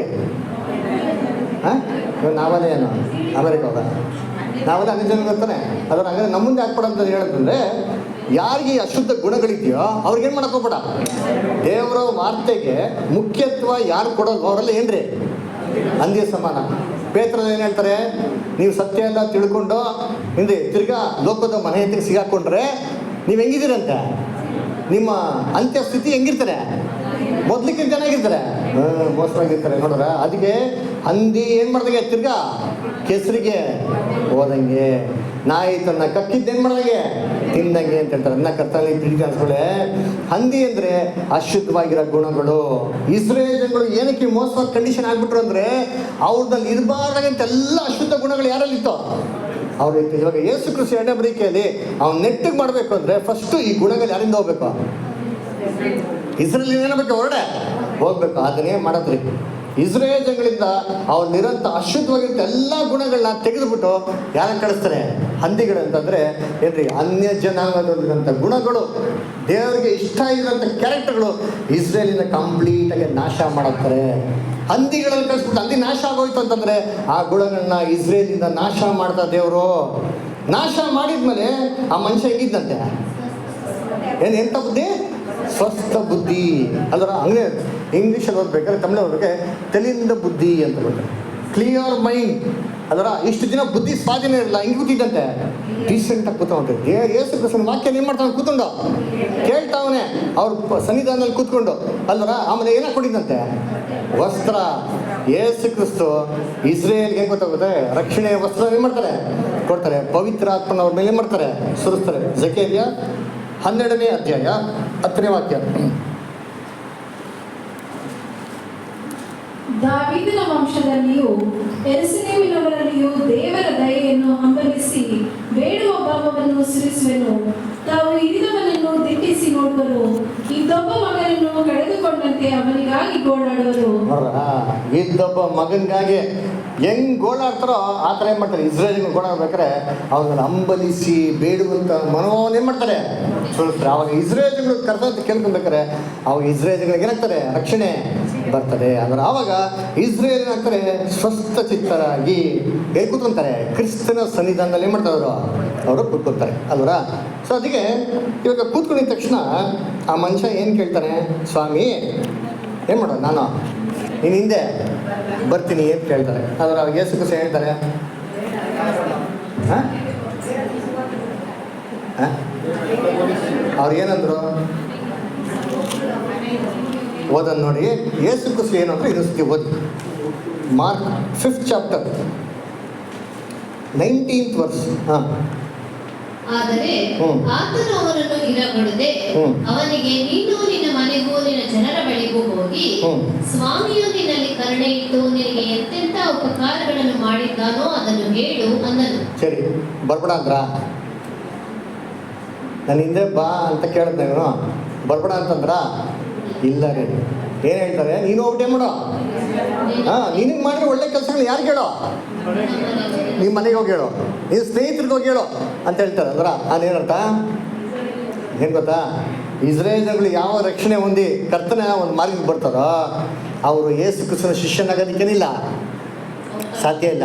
ಡೋರ್ ಕ್ಲೋಸ್ ಆಗಿರ್ತಾರೆ, ಅವಾಗ ಡೋರ್ ಕ್ಲೋಸ್ ಆಗಿರ್ತಾರೆ ಇಲ್ವಾ, ಹಾಂ. ಮತ್ತೆ ಡೋರ್ ಮುಚ್ಚಿರೋ ಬರಕದ, ಸ್ವಾಮಿ ನಾನು ಹಿಂದೆ ಬರ್ತೀನಿ, ನಾನು ಚಿಕ್ಕಂಡಿರೋ ಒಂದು ಹಾಕ್ತೀನಿ, ನಾನು ಹಿಂದೆ ಹೆಜ್ಜೆಗಳಲ್ಲಿ ಬರ್ತೀನಿ ಅಂತ ಆಗ್ತದೆ. ಅವಾಗ ಡೋರ್ ಈಸ್ ಕ್ಲೋಸ್, ಇನ್ಮೇಲೆ ಬರೋಕ್ಕೆ ಸಾಧ್ಯ ಇಲ್ಲ. ಯೇಸು ಕ್ರಿಸ್ತ ಬರಬೇಡ ಅಂತ ಹೇಳಿಲ್ಲ ರೀ, ಬರೋ ಅಂತ ಅವಶ್ಯಕತೆ ಇಲ್ಲ, ಅವಕಾಶ ಏನಿಲ್ಲ. ಇಲ್ಲ, ಅದು ಇನ್ನೊಂದು ಕೆಲಸ ಇದೆ. ನೀನು ಹೋಗ್ಬಿಟ್ಟು ನೀನು ಮಾಡಿರೋಂಥ ಅದ್ಭುತ ಕೆಲಸಗಳು ಯಾರು ಕೇಳೋ, ನಿನ್ನ ಸೋದರಗಳಿಗೆ ಹೇಳೋ, ನಿನ್ನ ಸ್ನೇಹಿತರಿಗೆ ಹೋಗಿ ಹೇಳೋ ಅಂತ ಹೇಳ್ತಾರೆ. ಅದರ ಅದಕ್ಕೆ ಮನುಷ್ಯ ಕರೆಕ್ಟಾಗಿ ಏನು ಮಾಡ್ತಾರೆ, ಎಲ್ಲಿ ಗೊತ್ತಂತ ಇವರು ಯಾಕೆ ಡೆಕಾಪೊಲಿಸ್ ಹೇಳ್ರಿ. ಇವಾಗ 10ಗೂ ಇಸ್ರೇಲ್ ಜನರಿಗೆ ಏನು ಸಂಬಂಧ, ಕರೆಕ್ಟಾಗಿ ನಿಜವಾದ ರಿಯಲ್ ಬೈಬಲ್ ಸ್ಟೂಡೆಂಟ್ ಆದರೆ ಪಕ್ಕ ಉತ್ತರ ಕೊಡ್ತೀರಾ. ಹಾಂ, 10 ಗೋತ್ರ 12 ಗೋತ್ರನಾ? ಹಾಂ, ಅವ್ರು ಒಂದು ಹೇಳ್ಬಿಟ್ರೆ ನೀವೆಲ್ಲ ಕಾಪಿ ಮಾಡ್ತೀರಾ. ಹಾಂ, ಅದೇ ಗ್ರೇಟ್ ಮಿಟಿಂದ ಹೋಗ್ಬಾರ್ದು. ಹಾಂ, 10 ಏನು? ಹಾಂ, ಐದು, ಹಾಂ ಕರೆಕ್ಟಾಗಿ ಹಿಡಿದು ಅಂತೀನಿ. ಏನು ಹೇಳಿ ಗೊತ್ತಾಯ್ತು ಬರ್ದರು. ಹಾಂ, ಒಬ್ಬ ಯಹೂದ್ಯನ ಸರ್ಗನ್ನ ಜನ ಹಿಡಿತಾರೆ. 10 ಮಂದಿ ಹಿಡಿದ ಬೈಬಲ್ ಆಯ್ತಾ, ಓದಿದ್ದೀನಿ. ಜಕರ್ಯ 8ನೇ ಅಧ್ಯಾಯ 20 ರಿಂದ 23 ಓದಿ. ಸೇನಾಧೀಶ್ವರ ಯೆಹೋವನು ಇಂತೆನ್ನುತ್ತಾನೆ, ಇನ್ನು ಮುಂದೆ ಜನಾಂಗಗಳು ದೊಡ್ಡ ಪಟ್ಟಣಗಳ ನಿವಾಸಿಗಳು ಬರುವರು. ಒಂದು ಊರಿನವರು ಇನ್ನೊಂದು ಊರಿಗೆ ಹೋಗಿ ಯೆಹೋವನ ಪ್ರಸನ್ನತೆಯನ್ನು ಬೇಡುವುದಕ್ಕೂ ಸೇನಾಧೀಶ್ವರ ಯೆಹೋವನನ್ನು ಆಶ್ರಯಿಸುವುದಕ್ಕೂ ಹೋಗೋಣ ಬನ್ನಿರಿ, ನಾವು ಹೋಗುತ್ತೇವೆ ಎಂದು ಹೇಳುವರು. ಹೀಗೆ ಬಹುದೇಶಗಳವರು ಬಲವಾದ ಜನಾಂಗಗಳವರು ಯೆರೂಸಲೇಮಿನಲ್ಲಿ ಸೇನಾಧೀಶ್ವರ ಯೆಹೋವನನ್ನು ಆಶ್ರಯಿಸುವುದಕ್ಕೂ ಯೆಹೋವನ ಪ್ರಸನ್ನತೆಯನ್ನು ಬೇಡುವುದಕ್ಕೂ ಬರುವರು. ಸೇನಾಧೀಶ್ವರ ಯೆಹೋವನು ಇಂತೆನ್ನುತ್ತಾನೆ, ಆ ಕಾಲದಲ್ಲಿ ಜನಾಂಗಗಳ ವಿವಿಧ ಭಾಷೆಗಳಾದಂತ ಎಷ್ಟು ಜನ ಅಂತೆ? 10 ಜನ ನೋಡ್ರಿ ಅಂತೀನಿ. ಯೆಹೂದ್ಯನಿಂದ ಏನ್ ಮಾಡ್ತಾರೆ ಇವಾಗ ಬರ್ತಾರೆ ನೋಡ್ರಿ ಅಂತೀನಿ. ಅದ್ರ ಹಂಗಾರೆ ಅನ್ಯ ಜನಾಂಗದವರು ಇವ್ರು ಹೋಗ್ಬಿಟ್ಟು ಯಾರಿಗೆ ಹೇಳ್ತಾರೆ? ತನ್ನ ಸ್ನೇಹಿತರು ಬಂದ ಬಳಗದವ್ರು ಅನ್ಯ ಜನಾಂಗದವ್ರು ವಿಟ್ಟಾಸ್ ಮಾಡ್ತಾರೆ. ಅನ್ಯ ಜನಾಂಗದವರು ಯೆಹೂದ್ಯರ ಸರಿಗನ್ನು ಹಿಡಿದು ನಾವು ಕೂಡ ನಿಮ್ಮ ಸಂಗಡ ಬರ್ತೀವಿ, ನಿಮ್ಮ ಜೊತೆ ಯಾರಿದ್ದಾರೆ? ಏನಪ್ಪ ದೆವ್ವ ಹಿಡಿದಿರೋ ಥರ ಇದ್ರಿ, ಸ್ವಸ್ಥ ಚಿತ್ತರಾಗಿದ್ದೀರಾ, ಸಮಾಧಾನದಿಂದ ಅವರು ಮುಂದೆ ಕೂತಿದ್ದೀರಲ್ಲ, ನಾವು ಇದನ್ನ ನೋಡ್ಬಿಟ್ಟು ನಿಮಗೆ ದೇವರು ಏನೆಲ್ಲ ಮಾಡಿದ್ರೆ ನೋಡ್ಬಿಟ್ಟು ನಾವು ಕೂಡ ನಿಮ್ಮ ಸಂಗಡ ಬರ್ತೀವಿ ಅಂದ್ಬಿಟ್ಟು ಎಲ್ಲ ಅನ್ಯ ಜನಾಂಗದವರು ಎಂತಾರೆ ಯೆಹೂದ್ಯರಿಂದ ಏನು ಮಾಡ್ತಾರೆ? ಬರ್ತಾರೆ ಅಲ್ವರ. ಅದನ್ನ ಕರ್ತನಲ್ಲಿ ಪ್ರೀತಿ ಅನ್ಸೋಳಿ ದೇವರು ಎಷ್ಟೋ ಒಂದು ರಹಸ್ಯ ಇಟ್ಟಾರಲ್ಲ ಬೈಬಲಲ್ಲಿ. ಅದಕ್ಕೆ ಕರ್ತನಲ್ಲಿ ಪ್ರೀತಿ ಅನ್ಸೋಳ್ಳೆ ಇದನ್ನು ನೋಡಿದ ತಕ್ಷಣ ಎಲ್ಲ ಜನಗಳು ಏನಾಗ್ಬಿಟ್ರಂತೆ, ಆ ಮನುಷ್ಯ ಕೂತಿರೋ ನೋಡ್ಬಿಟ್ಟು ಎಲ್ಲ ಏನು ಮಾಡೋದು? ಎದುರಿದ್ರು. ನೋಡ್ಕೊಳ್ಳಿ ಅಲ್ವರ, ಸಂತೋಷ ಪಡ್ಲರಿ. ಇಸ್ರೇಲ್ ಜನಗಳು ಸಮಾಧಾನ ಕೂತಿದ್ದು ನೋಡ್ಬಿಟ್ಟು ವರ್ಲ್ಡ್ ವಿಲ್ ಬಿ ಶಾಕ್ಡ್, ಎದುರ್ಕೊಂಡ್ಬಿಡ್ತಾರೆ. ಇವಾಗ ನೋಡೋಣ ಏನಂತೆ ಗಡಗಡ ನಡೀತಾವ್ರೆ. ಅಲ್ಲ ಟ್ರಂಪ್ ಏನಂದ? ಟ್ರಂಪ್ ತಾನೆ ಟ್ರಂಪ್ ಒಂದು ವಾರ್ನಿಂಗ್ ಕೊಟ್ಟ, 20ನೇ ತಾರೀಕು ಒಳಗೆ ಬಿಟ್ಟರೆ ಸರಿ ಕಣ್ರಪ್ಪ, I will take you to hell ಅಂದ್ಬಿಟ್ಟು ಮುಗಿದೈತೆ ಅಷ್ಟೇ ಕತೆ. ಒಂದೇ ಡೈಲಾಗು. ಇವರೆಲ್ಲ ಏನು ಮಾಡ್ಬಿಟ್ರು? 20 ಬಿಟ್ಟರು ಫಸ್ಟ್ ಬಿಟ್ರಲೇ ಅಂತ. ಯಾಕೆ? ರಿಯಲಿ ವಿಲ್ ಡೂ ಇಟ್ ಅಲ್ವರ, ಅಂತ ಕ್ರೇಜಿ ಫೆಲೋ ಅಲ್ವರ. ಯೋಚನೆ ಮಾಡಿ ಹೇಳೋಕ್ಕಾಗಲ್ಲ. ಆ ಥರ ಇವತ್ತು ಇಸ್ರೇಲ್ ನೋಡ್ಬಿಟ್ಟು ಪಾಪ ಇಟೇ ಐತೆ ರಾಜ್ಯ ಅದು ನೋಡ್ಬಿಟ್ಟು ಗುಡು ಅಂತ ಏನು ಮಾಡ್ತಾರೆ ಎಲ್ಲ ಜನಾಂಗದವರು ನಡೀತಾರೆ. ಇನ್ನು ಮುಂದಕ್ಕೂ ಅಷ್ಟೇ ಥರ್ಡ್ ವರ್ಲ್ಡ್ ಫೈನಲ್ ಡೆಲಿವರೆನ್ಸ್ ಆಗ್ಬಿಟ್ಟಂದ್ರೆ everybody will be afraid of Israel. Israel ಸವಾಸಕ್ಕೆ ಏನು ಮಾಡಲಿ ಯಾರು? ಆದರೆ ಇಸ್ರೇಲ್ ಹೇಳ್ತಾರೆ ಬರ್ರಪ್ಪ ಬರೀ ನೋಡಿ ದೇವ್ರ ಹೊಟ್ಟೆ ಮಾಡಿ ಬರೀ ಅಂತ ಏನು ಮಾಡ್ತಾರೆ? ನೀವು ಪಾಪ ಹೋಗೋಣ, ನಾವು ನಮ್ಗೇನು ಮಾಡ್ತಾರೆ ಒಳ್ಳೇದು ಬರ ಸರಿ. ಇದನ್ನ ನೋಡಿದ ತಕ್ಷಣ ಏನಾಯ್ತು? ಏನ್ರಿ ಆಶ್ಚರ್ಯಪಟ್ಟರು. ಈ ಚಾಪ್ಟರ್ ಮುಗೀತು. ದಡ್ಡದ ಆ ಕಡೆಗೆ ಹೋದ್ರು. ಅದರ ಇನ್ನೊಂದು ಕೆಲಸ ಏನಾಯ್ತು ಅಂದರೆ ದೇವರಾಜ್ಯದಲ್ಲಿ ಇಷ್ಟೇ ಕೆಲಸ ಮಾಡೋದು ಯೇಸು ಕ್ರಿಸ್ತನ ಇನ್ನೇನು ಕೆಲಸ ಮಾಡ್ತಾರೆ? ಏನು? ರಿಸರ್ವೆಕ್ಷನ್. ಯಾರಿಗೆ? ಇಸ್ರೇಲ್ಗೆ ಆಗೋಯ್ತು. ನೆಕ್ಸ್ಟ್ ಯಾರು ಬರಬೇಕು? ಅದನ್ನೇ ನೆಕ್ಸ್ಟು 2 ಬುತ್ತಲ್ಲಿ ನೋಡ್ಸಿರೋದು ಅಲ್ವಾ. ನೋಡಿ ಫಸ್ಟು ಯಾರಪ್ಪ ಎದುರು ನೋಡ್ತಾರೆ ಅಂದರೆ ಯಾರನ ಮಗಳು. ಅವ್ಳಿಗೆ ಎಷ್ಟಂತೆ ವಯಸ್ಸು? ಯಾಕೆ ಅಂತ ಲಾಸ್ಟಲ್ಲಿ ನೋಡೋಣ. ಓಕೆಂದ್ರ ನೋಡ್ಬೇಕಾದ್ರೆ ಅವಳೇನಾಗಿದ್ಲಂತೆ? ಫಸ್ಟೇ ಸಾಯಿಸ್ಬಿಡ್ತೀರ ನೀವು ಪಾಪ. ಅವರು ಹಾಸ್ಪಿಟ್ಲವ್ರೆ, ಸೀರಿಯಸ್ ಆಗವ್ರೆ ಅಲ್ವರ. ಅವ್ರಪ್ಪ ಏನು ಮಾಡವ್ರೆ? ನನ್ನ ಮಗಳು ಸೀರಿಯಸ್ ಅವ್ರಿಗೆ ಬನ್ನಿ ಸರ್ ಅಂತ ಕರ್ಕೊಬರಕ್ಕೆ ಬಂದವ್ರೆ. ನೀವು ಆ್ಯಕ್ಚುಲಿ ಚಟ್ಟನೇ ಕಟ್ಬಿಟ್ರಿ ಅವ್ರ ಥರ, ಅವ್ರ ಮನೆಯವ್ರ ಥರ ಅಲ್ವರ. ಸರಿ ನೋಡ್ಬೇಕಾದ್ರೆ ಏನಾಯ್ತದೆ, ಯೇಸು ಕ್ರಿಸ್ತ ಸುತ್ತಿಗೆ ಏನು ಮಾಡ್ತಾರೆ? ಆಯ್ತು ನಡಿಯಪ್ಪ ಅಂತ ಅವ್ರ ಜೊತೆಗೆ ಹೋಗ್ತಾರೆ. ಇವ್ರು ಯಾರಂದರೆ is a leader of the synagogue. ಅದರ ದೇವರ ಆಲಯದಲ್ಲಿ ಮುಖ್ಯವಾದ ಸ್ಥಾನದಲ್ಲಿರೋಂಥ ಒಂದು ವ್ಯಕ್ತಿಗೆ ಒಬ್ಳು ಮಗಳಿದ್ದ ಭಯಂಕರ ಏನು ಆಲ್ಮೋಸ್ಟ್ ಸಾಯಂತ ಲೆವೆಲ್ ಇರೋಂಥ ಒಂದು ಕಾಯಿಲೆ ಅಂತ ಅಂದ್ರೆ. ಸರಿ ಇವಳನ್ನ ಎಬ್ಬಿಸಕ್ಕೆ ಅಂತ ಹೋಗ್ತಾ ಇರ್ಬೇಕಾದ್ರೆ ಸಡನ್ನಾಗಿ ಒಬ್ರು ಏನು ಮಾಡ್ತಾರೆ? ಸೆಂಟ್ರಲ್ಲಿ ಬರ್ತಾರೆ. ಅವ್ರು ಯೇಸು ಕ್ರಿಸ್ತನ ಮುಖಾಮುಖವಾಗಿ ಫೇಸ್ ಮಾಡಿಲ್ಲ. ಮನಸ್ಸಲ್ಲಿ ಏನು ಥಿಂಕ್ ಮಾಡ್ತಾರೆ? ಅಯ್ಯೋ ನನಗೆ 12 ವರ್ಷದಿಂದ ಏನಾಗಿದೆ? ರಕ್ತ ಕುಸುಮ ರೋಗ ಇದೆ, ಎಷ್ಟು ಕಷ್ಟಪಡ್ತಾ ಇದ್ದೀನಿ. ಈ ಮನುಷ್ಯನ ಬಗ್ಗೆ ಕೇಳಿದ್ದೀನಲ್ವ ನಾನು, ಆ ಮನುಷ್ಯನ ವಸ್ತ್ರ ಮುಟ್ಟಿದ್ರೆ ನಂಗೆ ಏನಾಗ್ತದೆ? ಸ್ವಸ್ಥ ಆಗ್ಬೋದಲ್ಲ ಅಂತ ಮನಸ್ಸಲ್ಲಿ ಏನು ಮಾಡ್ತಾರೆ ಅವಳು? ನಂಬಿಕೆನ ಥಿಂಕ್ ಮಾಡಿ ಓಡ್ಕೊಂಡು ತಕ್ಕಂಥ ವಸ್ತ್ರ ಮುಟ್ತಾರೆ. ಕಲೆ ಏನಾಗ್ಬಿಡ್ತದೆ? ವಾಸಿ ಆಗ್ಬಿಡ್ತದ್ರ. ಸೊ ಇದಾಗಿದ ನಂತರ ಆಡಿ ನ್ಯೂಸ್ ಬರ್ತಾರೆ, ನಿಮ್ಮ ಮಗಳು ಏನಾಗ್ಬಿಟ್ಟಾಳೆ? ನಾನು ಇವಾಗ ನೀವು ಹೇಳ್ದಂತೆ ಏನಾಯ್ತು? ಆಡಿ ಶಿಸ್ ಡೆಡ್. ಯೇಸು ಕ್ರಿಸ್ತ ಏನು ಮಾಡ್ತಾರೆ? ಹೋಗ್ಬಿಟ್ಟು ಎಬ್ಬಿಸ್ತಾರೆ. ಇದೇನಂತ ಅರ್ಥ ಅದರ ನೋಡಿ. ಮೊದಲನೇದು ಫಸ್ಟ್ ಯೇಸು ಕ್ರಿಸ್ತ ಯಾರನ್ನ ವಾಸಿ ಮಾಡಿದ್ರು ಅಂತಂದರೆ ರಕ್ತ ಕುಸುಮ ರೋಗ ಇರೋಂಥ ಸ್ತ್ರೀ. ಅದರ ನೀವೇ ಹೇಳ್ರಿ, ಆ ರಕ್ತ ಕುಸುಮ ರೋಗ ಅಂದರೆ ಏನಂತ? ಸರಿ ಇನ್ನೊಂದು ಕ್ಲೂ ಕೊಡ್ತೀನಿ. ರಕ್ತ ಏನು ಬೈಬಲಲ್ಲಿ? ಜೀವ. ಆ ಹುಡುಗಿಗೆ ಸಾರಿ ಐ ಮೀನ್ ಆ ಹೆಂಗಸಿಗೆ 12 ವರ್ಷದಿಂದ ರಕ್ತ ಕುಸುಮ ರೋಗ ಇದೆ ಅಂದರೆ since her maturity she is like this. ಅದರ ಏನರ್ಥ? ವಯಸ್ಸಿಗೆ ಬಂದಾಗಿಂದನೂ ಏನಾಗ್ತದೆ? ರಕ್ತ ಹರಿತಾನೆ ಇದೆ. She is living, she is dying? She is dying daily. ದಿನ ಸಾಯ್ತಾ ಇದ್ದಾರೆ, ಬದುಕ್ತಾನೆ ಇಲ್ಲ ರೀ. ಅದರ ಇದೇನರ್ಥ? ನೀವು ಹೇಳ್ರಿ. ಏನು ಗೊತ್ತಾ? ಏನು ಗೊತ್ತಾ ಅರ್ಥ? ಯೇಸು ಕ್ರಿಸ್ತ 2ನೇ ಬರಿಕೆಯಲ್ಲಿ ಬಂದ್ಬೇಕ್ರೆ ಇಸ್ರೇಲ್ ಜನಗಳಿಗೆಲ್ಲ ರಕ್ಷಣೆ ಕೊಟ್ಟಿದ್ಮೇಲೆ ಲೋಕದಲ್ಲಿ ಸ್ವಲ್ಪ ಜನ ಜೀವಂತವಾಗಿ ಏನಾಗಿರ್ತಾರೆ, ಬದುಕಿರ್ತಾರೆ. ಅವ್ರು ಸತ್ತಿರಲ್ಲ, but they will be dying daily. ಅಲ್ರ, ಯೇಸು ಕ್ರಿಸ್ತನ ಸತ್ತವ್ರು ಏನು ಮಾಡಲಿ? ಇವತ್ತು ಲೋಕದಲ್ಲಿರೋಂಥ ಎಲ್ಲ ಜನಗಳು ಬದುಕಿದ್ರು ಸರಿ, ದೇವ್ರ ದೃಷ್ಟಿಲಿ ಏನಾಗೋರೆ, ದಿನಾ ಜೀವ ಏನಾಗ್ತಾ ಇದೆ, ಹೋಗ್ತಾನೆ ಇದೆ. ಅಲ್ವರ, ಸ್ವಲ್ಪ ಜನ ಬದುಕಿರ್ತಾರೆ ಗ್ರೇಟ್ ಟೈಮ್ ಆಫ್ ಟ್ರಬಲಲ್ಲಿ ಆಗಿದ ಮೇಲೆ ಕೂಡ. ಮೊದಲನೇ ಲೋಕದಲ್ಲಿಂದ ಎರಡನೇ ಲೋಕದಲ್ಲಿ ಹೆಂಗೆ 8 ಜನ ಹಾದು ಹೋದ್ರು, ಎರಡನೇ ಲೋಕದಿಂದ ಮೂರನೇ ಲೋಕಕ್ಕೆ ಏನು ಮಾಡ್ತಾರೆ, ಎಷ್ಟೋ ಜನ ಹಾದು ಹೋಗ್ತಾರೆ. ಮರಣನ ನೋಡೋಂಥ ಅವಶ್ಯಕತೆ ಇಲ್ಲ. ಅಲ್ವರ, ಅದಕ್ಕೆ ನೋಡ್ಬೇಕಾದ್ರೆ ರಕ್ತ ಹರಿತಾ ಇರ್ತಾರೆ, ಜೀವ ಹೋಗ್ತಾನೆ ಇದೆ. ಅವ್ರ ಮನಸ್ಸಲ್ಲಿ ಏನು ಥಿಂಕ್ ಮಾಡ್ತಾರೆ, ಅಯ್ಯೋ ಯೇಸು ಕ್ರಿಸ್ತ ಇದ್ದಾರೆ, ಅವ್ರು ಬಂದಿದ್ದಾರೆ, ನಾವೇನು ಮಾಡೋಣ, ಅವ್ರ ವಸ್ತ್ರನ ಅಲ್ವರ ಜಾಸ್ತಿ ಬೇಡ, ವಸ್ತ್ರದ ಬಾರ್ಡ್ರ್ ಬಿಟ್ಬಿಡೋಣ. 10 ಏನ್ರಿ ಭಾಷೆಗಳಿರುವಂಥ ಅನ್ಯ ಜನಾಂಗದವರು ಯಹೂದ್ಯನ ಒಂದು ಏನು ಮಾಡೋಣ, ಸ್ವರ್ಗನ ಮುಟ್ಟೋಣ. ಯಾಕೆ? ನಿಮ್ಮ ಸಂಗಡ ಯಾರಿದ್ದಾರೆ? ದೇವರಿದ್ದಾರೆ. ಯೇಸು ಕ್ರಿಸ್ತ ಅವ್ರಿಗೆ ಏನು ಗೊತ್ತಾ ಮಾಡ್ತಾರೆ, ಫಸ್ಟು ಸತ್ತವ್ರನ್ನೆಲ್ಲ ಎಬ್ಸೋದಕ್ಕಿಂತ ಮುಂಚೆ ಫಸ್ಟ್ ಏನು ಗೊತ್ತಾ ಮಾಡ್ತಾರೆ, ಆಲ್ರೆಡಿ ಇರೋ ಜನಕ್ಕೆ ಏನು ಮಾಡ್ತಾರೆ, ಜೀವನ ಕೊಡ್ತಾರೆ. ಅದರ ಬದುಕಿರೋ ಜನಗಳಿಗೆ ಸಾವೇ ನೋಡ್ದಿರ ದೇವ್ರ ರಾಜ್ಯಕ್ಕೆ ಏನು ಮಾಡ್ತಾರೆ, ಅವ್ರು ನನಗೆ ಕರ್ಕೊಂಡು ಹೋಗ್ತಾರೆ. ಅದರ ಅದಕ್ಕೆ ಏನು ಎಲ್ಲ ಸತ್ತೋಗಲ್ವಾ, ಬದುಕಿರ್ತಾರ? ಬೈಬಲ್ ಇದೆಯಾ? ಎಸ್, ಓದಿ. ಐಸಯ 24, ಐಸಯ 24 ಚಾಪ್ಟರ್ ವರ್ಸ್ 6. ಆದ ಕಾರಣ ಶಾಪವು ಲೋಕವನ್ನು ನುಂಗಿಬಿಟ್ಟಿದೆ, ಅಲ್ಲಿನವರು ದಂಡನೆಗೆ ಒಳಗಾಗಿದ್ದಾರೆ. ಭೂನಿವಾಸಿಗಳು ಸುಟ್ಟು ಹೋಗಿ ಕೆಲವರು ಮಾತ್ರ ಉಳಿದಿದ್ದಾರೆ. ನೋಡ್ರ, ಶಾಪವು ಏನಾಗಿದೆ, ನುಂಗಿ ಬಿಟ್ಟಿದೆ. ಸ್ವಲ್ಪ ಜನ ಏನಾಗೋರೆ, ಉಳ್ದವ್ ನೋಡ್ರಿ. ಎಲ್ಲರೂ ಸಾಯಿಲ್ಲ ರೀ. Some people will pass away from the second world to the third world. ದೇವರ ರಾಜ್ಯದಲ್ಲಿ ಜೀವಂತವಾಗಿ ಏನಾಗಿರ್ತಾರೆ, ಅವ್ರಿಗಿರ್ತಾರೆ. ಮುಟ್ಟಿದ ತಕ್ಷಣ, ಕ್ರಿಸ್ತನ ಟಚ್ ಆಗಿದ ತಕ್ಷಣ ಈ ಜೀವನದಲ್ಲಿ ರಕ್ತ ಏನಾಯ್ತು, ನಿಂತೋಯ್ತು. ಲೈಫ್ ಹೋಗೋದು ಸ್ಟಾಪ್ ಆಗೋಯ್ತು. ಇನ್ಮೇಲೆ ರಿಯಲ್ ಲೈಫ್ ಏನಾಗ್ತಾರೆ ಅವ್ರಿಗೆ ಸ್ಟಾರ್ಟ್ ಆಗ್ತದೆ. ಅಲ್ವರ, ಅದಕ್ಕಿಂತ ಕರ್ತನಲ್ಲಿ ಪ್ರೀತಿಗಳೇ ಏನ್ರಿ, ಇದಾಗಿದ್ದು ನೆಕ್ಸ್ಟ್ ಇನ್ಸಿಡೆಂಟ್ ಏನಪ್ಪ, ಯಾರ ಮಗಳು ಏನಾಗ್ಬಿಟ್ಟಿದ್ರು ಆಲ್ರೆಡಿ, ಅಷ್ಟು ನ್ಯೂಸ್ ಬರ್ತಾರೆ, sir already she is gone, ಹೋಗ್ಬೇಡಿ, ವೇಸ್ಟ್ ಟೈಮು ಅಂತಂದ್ರು. ಯೇಸು ಕ್ರಿಸ್ತ ಹೇಳ್ತಾರೆ, ಇಮ್ಮಿಡಿಯೇಟಾಗಿ ಹೆಸರು ಹೇಳ್ತಾರೆ, ಸ್ಟಾಪ್ ಇಟ್, ಡಿಸ್ಟರ್ಬ್ ಮಾಡ್ಕೊಡ, ನೀನು ತಲೆ ಕೆಡಿಸ್ಕೊಂಬಿಡ, ನೀನು ಧೈರ್ಯವಾಗಿರೋ, ಶಿ ಇಸ್ ನಾಟ್ ಡೆಡ್, ವಿಶ್ವಾಸ ಉಳ್ಳನಾಗಿರೋ, ಎದುರು ಬಿಡ ನೀನು ಅಂತ ಹೇಳ್ತಾರೆ. ಅಂದ್ರೆ ಕ್ರಿಸ್ತನ ಇವತ್ತು ಅದೇ ಹೇಳಿದ್ರಿ. ಲೋಕ ಜನಗಳಿಗೆಲ್ಲ ಏನು ತಿಳ್ಕೊಂಬಿಟ್ರೆ, ಸತ್ರ ಎಲ್ಲ ಹೋಗ್ಬಿಟ್ರೆ, ಮನುಷ್ಯ ಸತ್ರ ಎಲ್ಲ ಹೋಯ್ತಾನೆ, ಹಾಂ, ನರಕ, ಆಮೇಲೆ ಸ್ವರ್ಗ, ಆಮೇಲೆ ವೈಕುಂಠ, ಆ ಕುಂಟ ಈ ಕುಂಟ ಎಲ್ಲ ಐತಲ್ಲ, ಎಕ್ಸೆಟ್ರಾ ಎಕ್ಸೆಟ್ರಾ. ಮನುಷ್ಯ ಸತ್ಯ ಆತ್ಮ ಎಲ್ಲಿಗೆ ಹೋಗ್ಬಿಡ್ತದೆ, ಅಲ್ಲಿಗೆ ಹೋಗ್ಬಿಡ್ತಾರೆ, ಇಲ್ಲಿಗೆ ಹೋಗ್ಬಿಡ್ತಾರೆ. ಎಲ್ಲೂ ಹೋಗಲ್ಲಪ್ಪ, ಧೈರ್ಯವಾಗಿರಪ್ಪ, ಟೆನ್ಷನ್ ತೊಗೊಂಬಿಡ. ನಿಮ್ಮ ತಾತ ಮುತ್ತಾತ ಅಲ್ಲೆಲ್ಲೂ ವೇದನೆ ಪಡ್ತಾ ಇಲ್ಲ, ಅವರೆಲ್ಲೂ ಆಮೇಲೆ ಅಲ್ಲಿ ಅಂತ ಜಾಲಿಯಾಗಿಲ್ಲ, ಅಲ್ಲೆಲ್ಲ ಐಸ್ ಕ್ರೀಮ್ ತಿನ್ಬಿಡಿ, ಎಲ್ಲ ಜಾಲಿಯಾಗಿಲ್ಲ, ಬರ್ತಾರೆ, ಇದು ಸುಮ್ಮನೆ ಅಂತ. ಯೇಸು ಕ್ರಿಸ್ತ ಏನು ಮಾಡ್ತಾರೆ, ಹೋಗ್ತಾರೆ ಕೊನೆಗೆ. ಅದರ ಕೊನೆಗೆ ಹೋಗ್ಬಿಟ್ಟು ಏನು ಮಾಡ್ತಾರೆ, ಸತ್ತಿರೋನ್ನ ಏನು ಹೇಳ್ತಾರೆ, ಎಬ್ಬಿಸ್ಬೇಕಾರೆ ತಲಿತಾ ಗುಮ್, ಅದೇನ್ರಿ, ಅಮ್ಮಣ್ಣಿ ಇದನ್ನು ಡಾಟರ್ ರೈಸ್ ಅಪ್. ಅವರ ಹೆಂಗಿರ್ತಾರೆ, ಅವ್ರು ಯೋಚನೆ ಮಾಡಿದ್ದೀನಿ. ಯೇಸು ಕ್ರಿಸ್ತನ 2ನೇ ಬರುವಿಕೆಯಲ್ಲಿ ಇಡೀ ಲೋಕದ ಜನಗಳು ಕ್ರಿಸ್ತನಿಗೆ ಏನಾಗ್ತಾರೆ, ಮಕ್ಕಳು.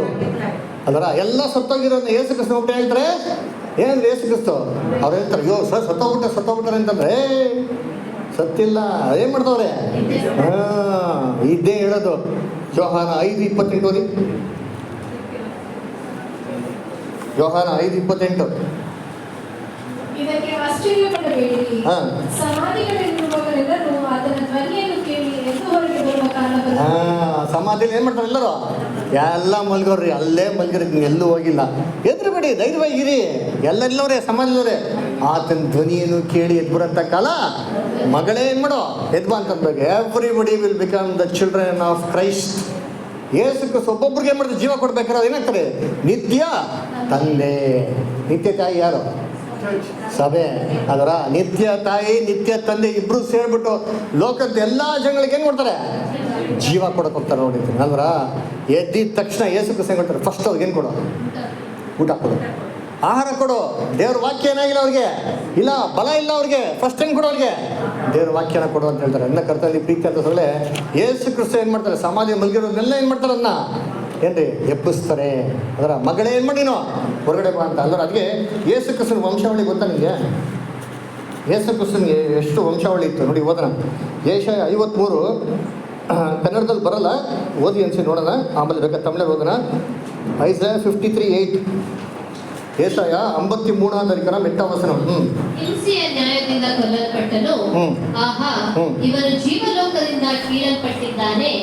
ನಮ್ಮ ಜನಗಳ ದ್ರೋಹಗಳ ದೆಸೆಯಿಂದ ಈ ಪೆಟ್ಟು ಅವನ ಮೇಲೆ ಬಿತ್ತಲ್ಲ ಎಂದು ಅವನ ಕಾಲದವರಿಗೆ ಯಾರು ಮನಮುಟ್ಟಿ ಮರಗಿದರು. ಸರಿ, ತಮಿಳ ವಾಸಿಂಗು ಕಾಣಲು ಬರಲೇ ಇಲ್ಲ ನೋಡ್ರಿ ಅಂತೀನಿ. ತಮಿಳ ವಾಸಿಂಗು.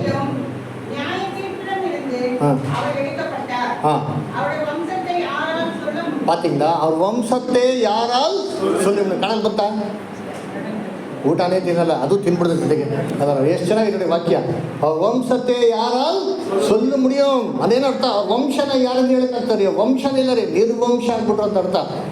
Yesu Kristu perfect human being.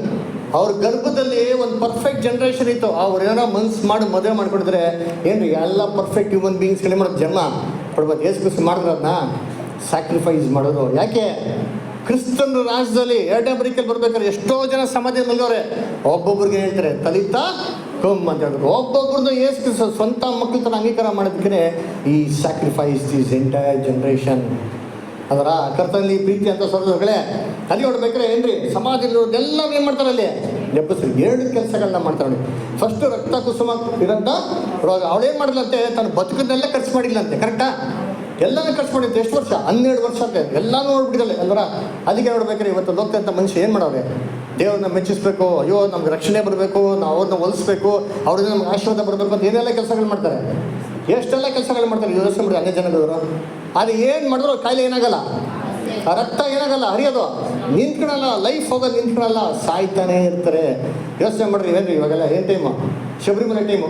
ಹೋಗಿ ನೀವು ತಮಿಳ್ನಾಡಿಗೆ ಹೋಗಿ ನೋಡ್ರಿ ಅಂತೀನಿ, ಬರೀ ಕಾಲಲ್ಲಿ ನಡ್ಕೊಂಡು ಹೋಗ್ತಾರೆ 650 ಕಿಲೋಮೀಟರ್ಸ್. ಏನ್ರಿ ಕಾಡು ಮೇಡು ಬಂಡೆ ಕಲ್ಲು ಏನು ನೋಡಲ್ಲ, ರಕ್ತ ಹರಿತಾ ಇದ್ರು ಬಟ್ಟೆ ಕರ್ಕೊಂಡು ಏನು ಮಾಡ್ತಾರೆ ಹೋಗ್ತಾರೆ. ಯಾಕೆ? ದೇವ್ರ ಮೇಲೆ ಏನ್ರಿ ಆಸಕ್ತಿ. ಎಷ್ಟು ಗಂಟೆಗೆ ಎದ್ದು ಈ ಚಳಿಯಲ್ಲಿ ತಣ್ಣೀರಲ್ಲಿ ಏನು ಮಾಡ್ತಾರೆ? ಸ್ನಾನ ಮಾಡ್ತಾರೆ ನೋಡಿ. ಅವ್ರಿಗೆಲ್ಲ ಭಯ ಭಕ್ತಿ ಹೆಂಗೈತೆ. ಯಾಕೆ? ನಾವು ದೇವ್ರನ್ನ ಏನು ಮಾಡಬೇಕು? ಮೆಚ್ಚಿಸ್ಬೇಕು, ಹೆಂಗಾರ ಮಾಡಿ ಜೀವನ ಉಳಿಸ್ಕೋಬೇಕು ಅಂತ. It is not being working out. Successful ಆಗ್ತಾ ಇಲ್ಲ. ಕ್ರಿಸ್ತನ 2ನೇ ಬರಿಕೆ ಏನು ಮಾಡಪ್ಪ, ಬಟ್ಟೆ ಮುಟ್ಟಪ್ಪ ಸಾಕು, ನಂಬಿಕೆಯಿಂದ ಮುಟ್ಟು. ನೀನು ನಂಬಿಕೆ ನೀನೇನು ಮಾಡ್ತಾರೆ?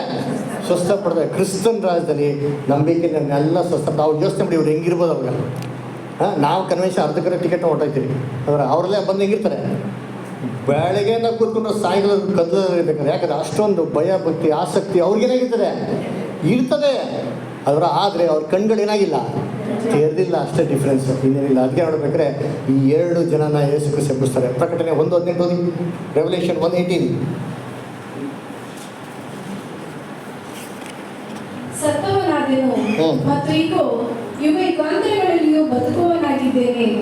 ಮರಣದ ಮತ್ತು ಪಾತಾಳದ ಬೀಗದ ಕೈಗಳು ನನ್ನಲ್ಲಿ ಅವೆ. ನೋಡ್ರ, ಮರಣದ ಪಾತಾಳದ ಬಿಗಿದ ಕೈಗಳು ಯಾರಲ್ಲಿದೆ? ನನ್ನಲ್ಲವೇ ಅಂತ ಹೇಳ್ತಾರೆ. ಅಂದ್ರೆ ಯೇಸು ಕ್ರಿಸ್ತು ಮರಣದ ಪಾತಾಳದ ಬಿಗಿದ ಕೈ ಏನಪ್ಪ? ಮರಣನೇನ್ರಿ ತೀರಾ ಸತ್ಯ ಏನು ಮಾಡ್ತಾರೆ? ಸಾವಿಗೆ ಹೋಗ್ತಾರಲ್ಲ. ಅದನ್ನು ಬೀಗಿದ ಕೈ ಯಾರ ಥರ ಇದೆ? ಕ್ರಿಸ್ತಂತ ಇದೆ. ಪಾತಾಳ ಸಮಾಧಿ ಆಲ್ರೆಡಿ ಸತ್ಯ ಸಮಾಧಿಗಳಿದೆ. ಇದು ಬೀಗಿದ ಕೈ ಕೂಡ ಏನಾಗಿದೆ? ಯಾರ ಹತ್ರ ಇದೆ?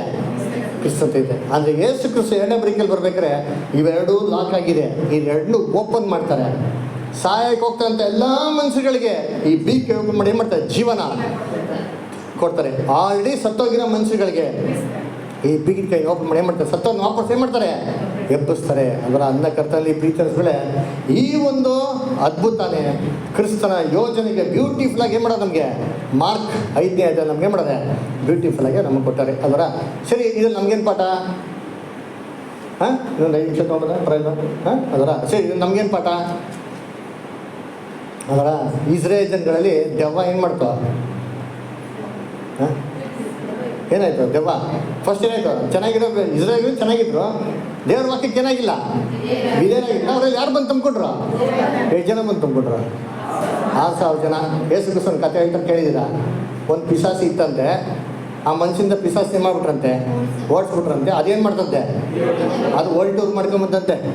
ವರ್ಲ್ಡ್ ಟೂರ್ ಮಾಡ್ಕೊಂಬಂದು ನೆಕ್ಸ್ಟ್ ಟೈಮ್ ಡಿಸಿಷನ್ ತೊಗೊಂತು, ಓಹೋ ಅದೆಲ್ಲ ಸ್ಥಳಕ್ಕಿಂತ ಯಾವ ಸ್ಥಳ ಬೆಸ್ಟು? ನಾನು ಒರಿಜಿನಲ್ ಪ್ಲೇಸೇ ಬೆಸ್ಟು ಅಂತ ಏನು ಮಾಡ್ತು? ವಾಪಸ್ ಬಂದೆ ಏನು ಮಾಡ್ತು? ಒಂದೇ ಬಂದ ನಿಜ ಕರ್ಕೊಂಬಂತ.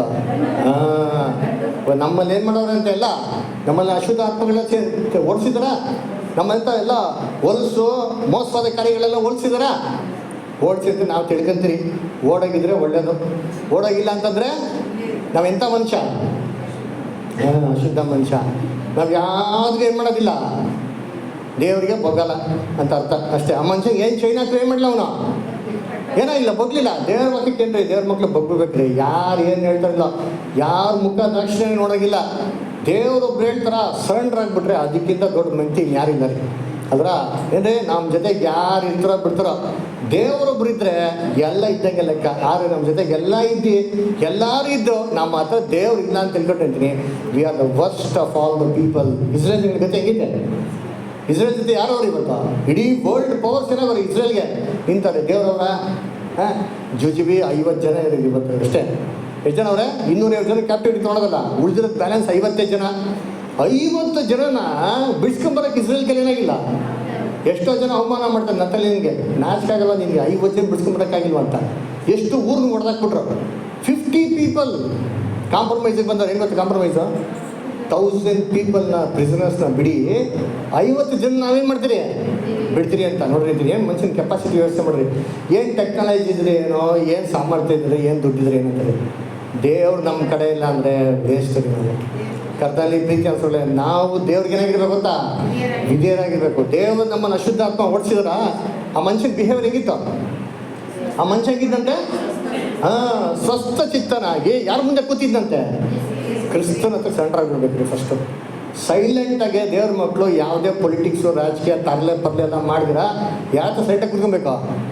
ದೇವ್ರ ವಾಕ್ಯದ ಪ್ರಕಾರ ಸೈಲೆಂಟಾಗಿ ಕ್ರಿಸ್ತನ ಹತ್ರ ಏನು ಮಾಡಬೇಕು? ಕೂತ್ಕೊಂಡ್ಬಿಡ್ಬೇಕು. ಅದರ ಅವ್ರ ವಾಕ್ಯ ಹೇಳೋದು ನಾವೇನು ಮಾಡಬೇಕು? ಕೇಳಬೇಕು. ಅವ್ರ ವಾಕ್ಯಕ್ಕೆ ನಾವೇನಾಗಿರ್ಬೇಕು? ಬಿದ್ದರಾಗಿರ್ಬೇಕು. ಅವ್ರಿಗೇನು ಹೇಳ್ತಾರೋ ಅದನ್ನೇ ಮಾಡಬೇಕು. ಹಿಂಗೆ ಹೋಗಿ ಮಾಡೋ ಅಂತ ತಕ್ಷಣ ಆ ವ್ಯಕ್ತಿ ಏನು ಮಾಡ್ದೆ? ಅಲ್ಲ ಸ್ವಾಮಿ, ನಾನು ಹಿಂದೆ ಬರ್ತೀನಿ, ನನಗೆ ಆಗಲ್ಲ ಅದಲ್ಲ ಅಂತಂದ. ಹಿಂಗೆ ಹೇಳ್ತಾ ಆಯ್ತು ಸ್ವಾಮಿ ಮಾಡ್ತೀನಿ, ಎಷ್ಟು ಆಸಕ್ತಿನ ಮಾಡೋಣ. ಡೆಕೋಪೊಲಿಸ್ ಹೋಗ್ಬಿಟ್ಟು ಏನು ಮಾಡೋಣ, ಎಲ್ಲರಿಗೂ ಏನು ಮಾಡೋಣ ಹೇಳೋಣ. ಮೋಸ್ಟ್ಲಿ ಆ ನ್ಯೂಸೇ ರಕ್ತ ಕುಸುಮ ರೋಗ ಏನಂತ ಸ್ತ್ರೀಗೆ ಏನಾಗಿರ್ಬೇಕು ಮೋಸ್ಟ್ಲಿ ಬಂದಿರ್ಬೋದು. ಅದರ ಕರ್ತನಲ್ಲಿ ಪ್ರೀತಿ ಅಂದ್ಕೊಳ್ಳೆ ನಾವು ಎಷ್ಟು ಜನಕ್ಕೆ ವಿಟ್ನೆಸ್ ಮಾಡಿದಿರಿ, ಎಷ್ಟು ಜನಕ್ಕೆ ಸತ್ಯನ ಹೇಳಿದಿರಿ ಯೋಚನೆ ಮಾಡಿರಿ. ಇವಾಗ ಈ ವಾಕ್ಯ ಕೇಳೋದು ನಮ್ಗೆ ಸಂತೋಷ ಆಗ್ತಾರೋ ಇಲ್ವಾ? ಆಗ್ತಾರೋ ಇಲ್ವಾ? ಮತ್ತೆ ಇದನ್ನು ನಮ್ಗೆ ಯಾರೋ ಒಬ್ರು ಬಂದು ಹೇಳ್ದಿರೇ ಇದ್ರೆ ನಮ್ಗೆ ಸಂತೋಷ ಆಗಿರೋದಾ? ನಾವೆಲ್ಲ ಏನು ಮಾಡ್ತೀವಿ ಇಂಥ ಟೈಮಲ್ಲಿ ಕೂತ್ಕೊಂಡ್ಬಿಟ್ಟು ಟಿವಿ ಹಾಕೊಂಡು ಬಿರಿಯಾನಿ ತಿನ್ಬಿಟ್ಟು ಚೆನ್ನಾಗಿ ತೆಗೆದ್ಬಿಟ್ಟು ಎಲ್ಲ ನೋಡ್ಕೊಂಡು ಜಾಲಿ ಕೂತಿರ್ತಾ ಇರ್ತೀವಿ. ಸತ್ಯ ಕೇಳೋದ್ರಿಂದ ನಾವು ಇವತ್ತೇನು ಮಾಡ್ತೀವಿ, ಇಲ್ಲಿ ಡೆಡಿಕೇಟಾಗಿ ಕೂತಿದ್ರಿ. ಕರ್ತನಲ್ಲಿ ಪ್ರೀತಿಗಳೇ, ಈ ಆಸಕ್ತಿ ದೇವ್ರ ಮಕ್ಕಳು ಏನಾಗಿರ್ಬೇಕು?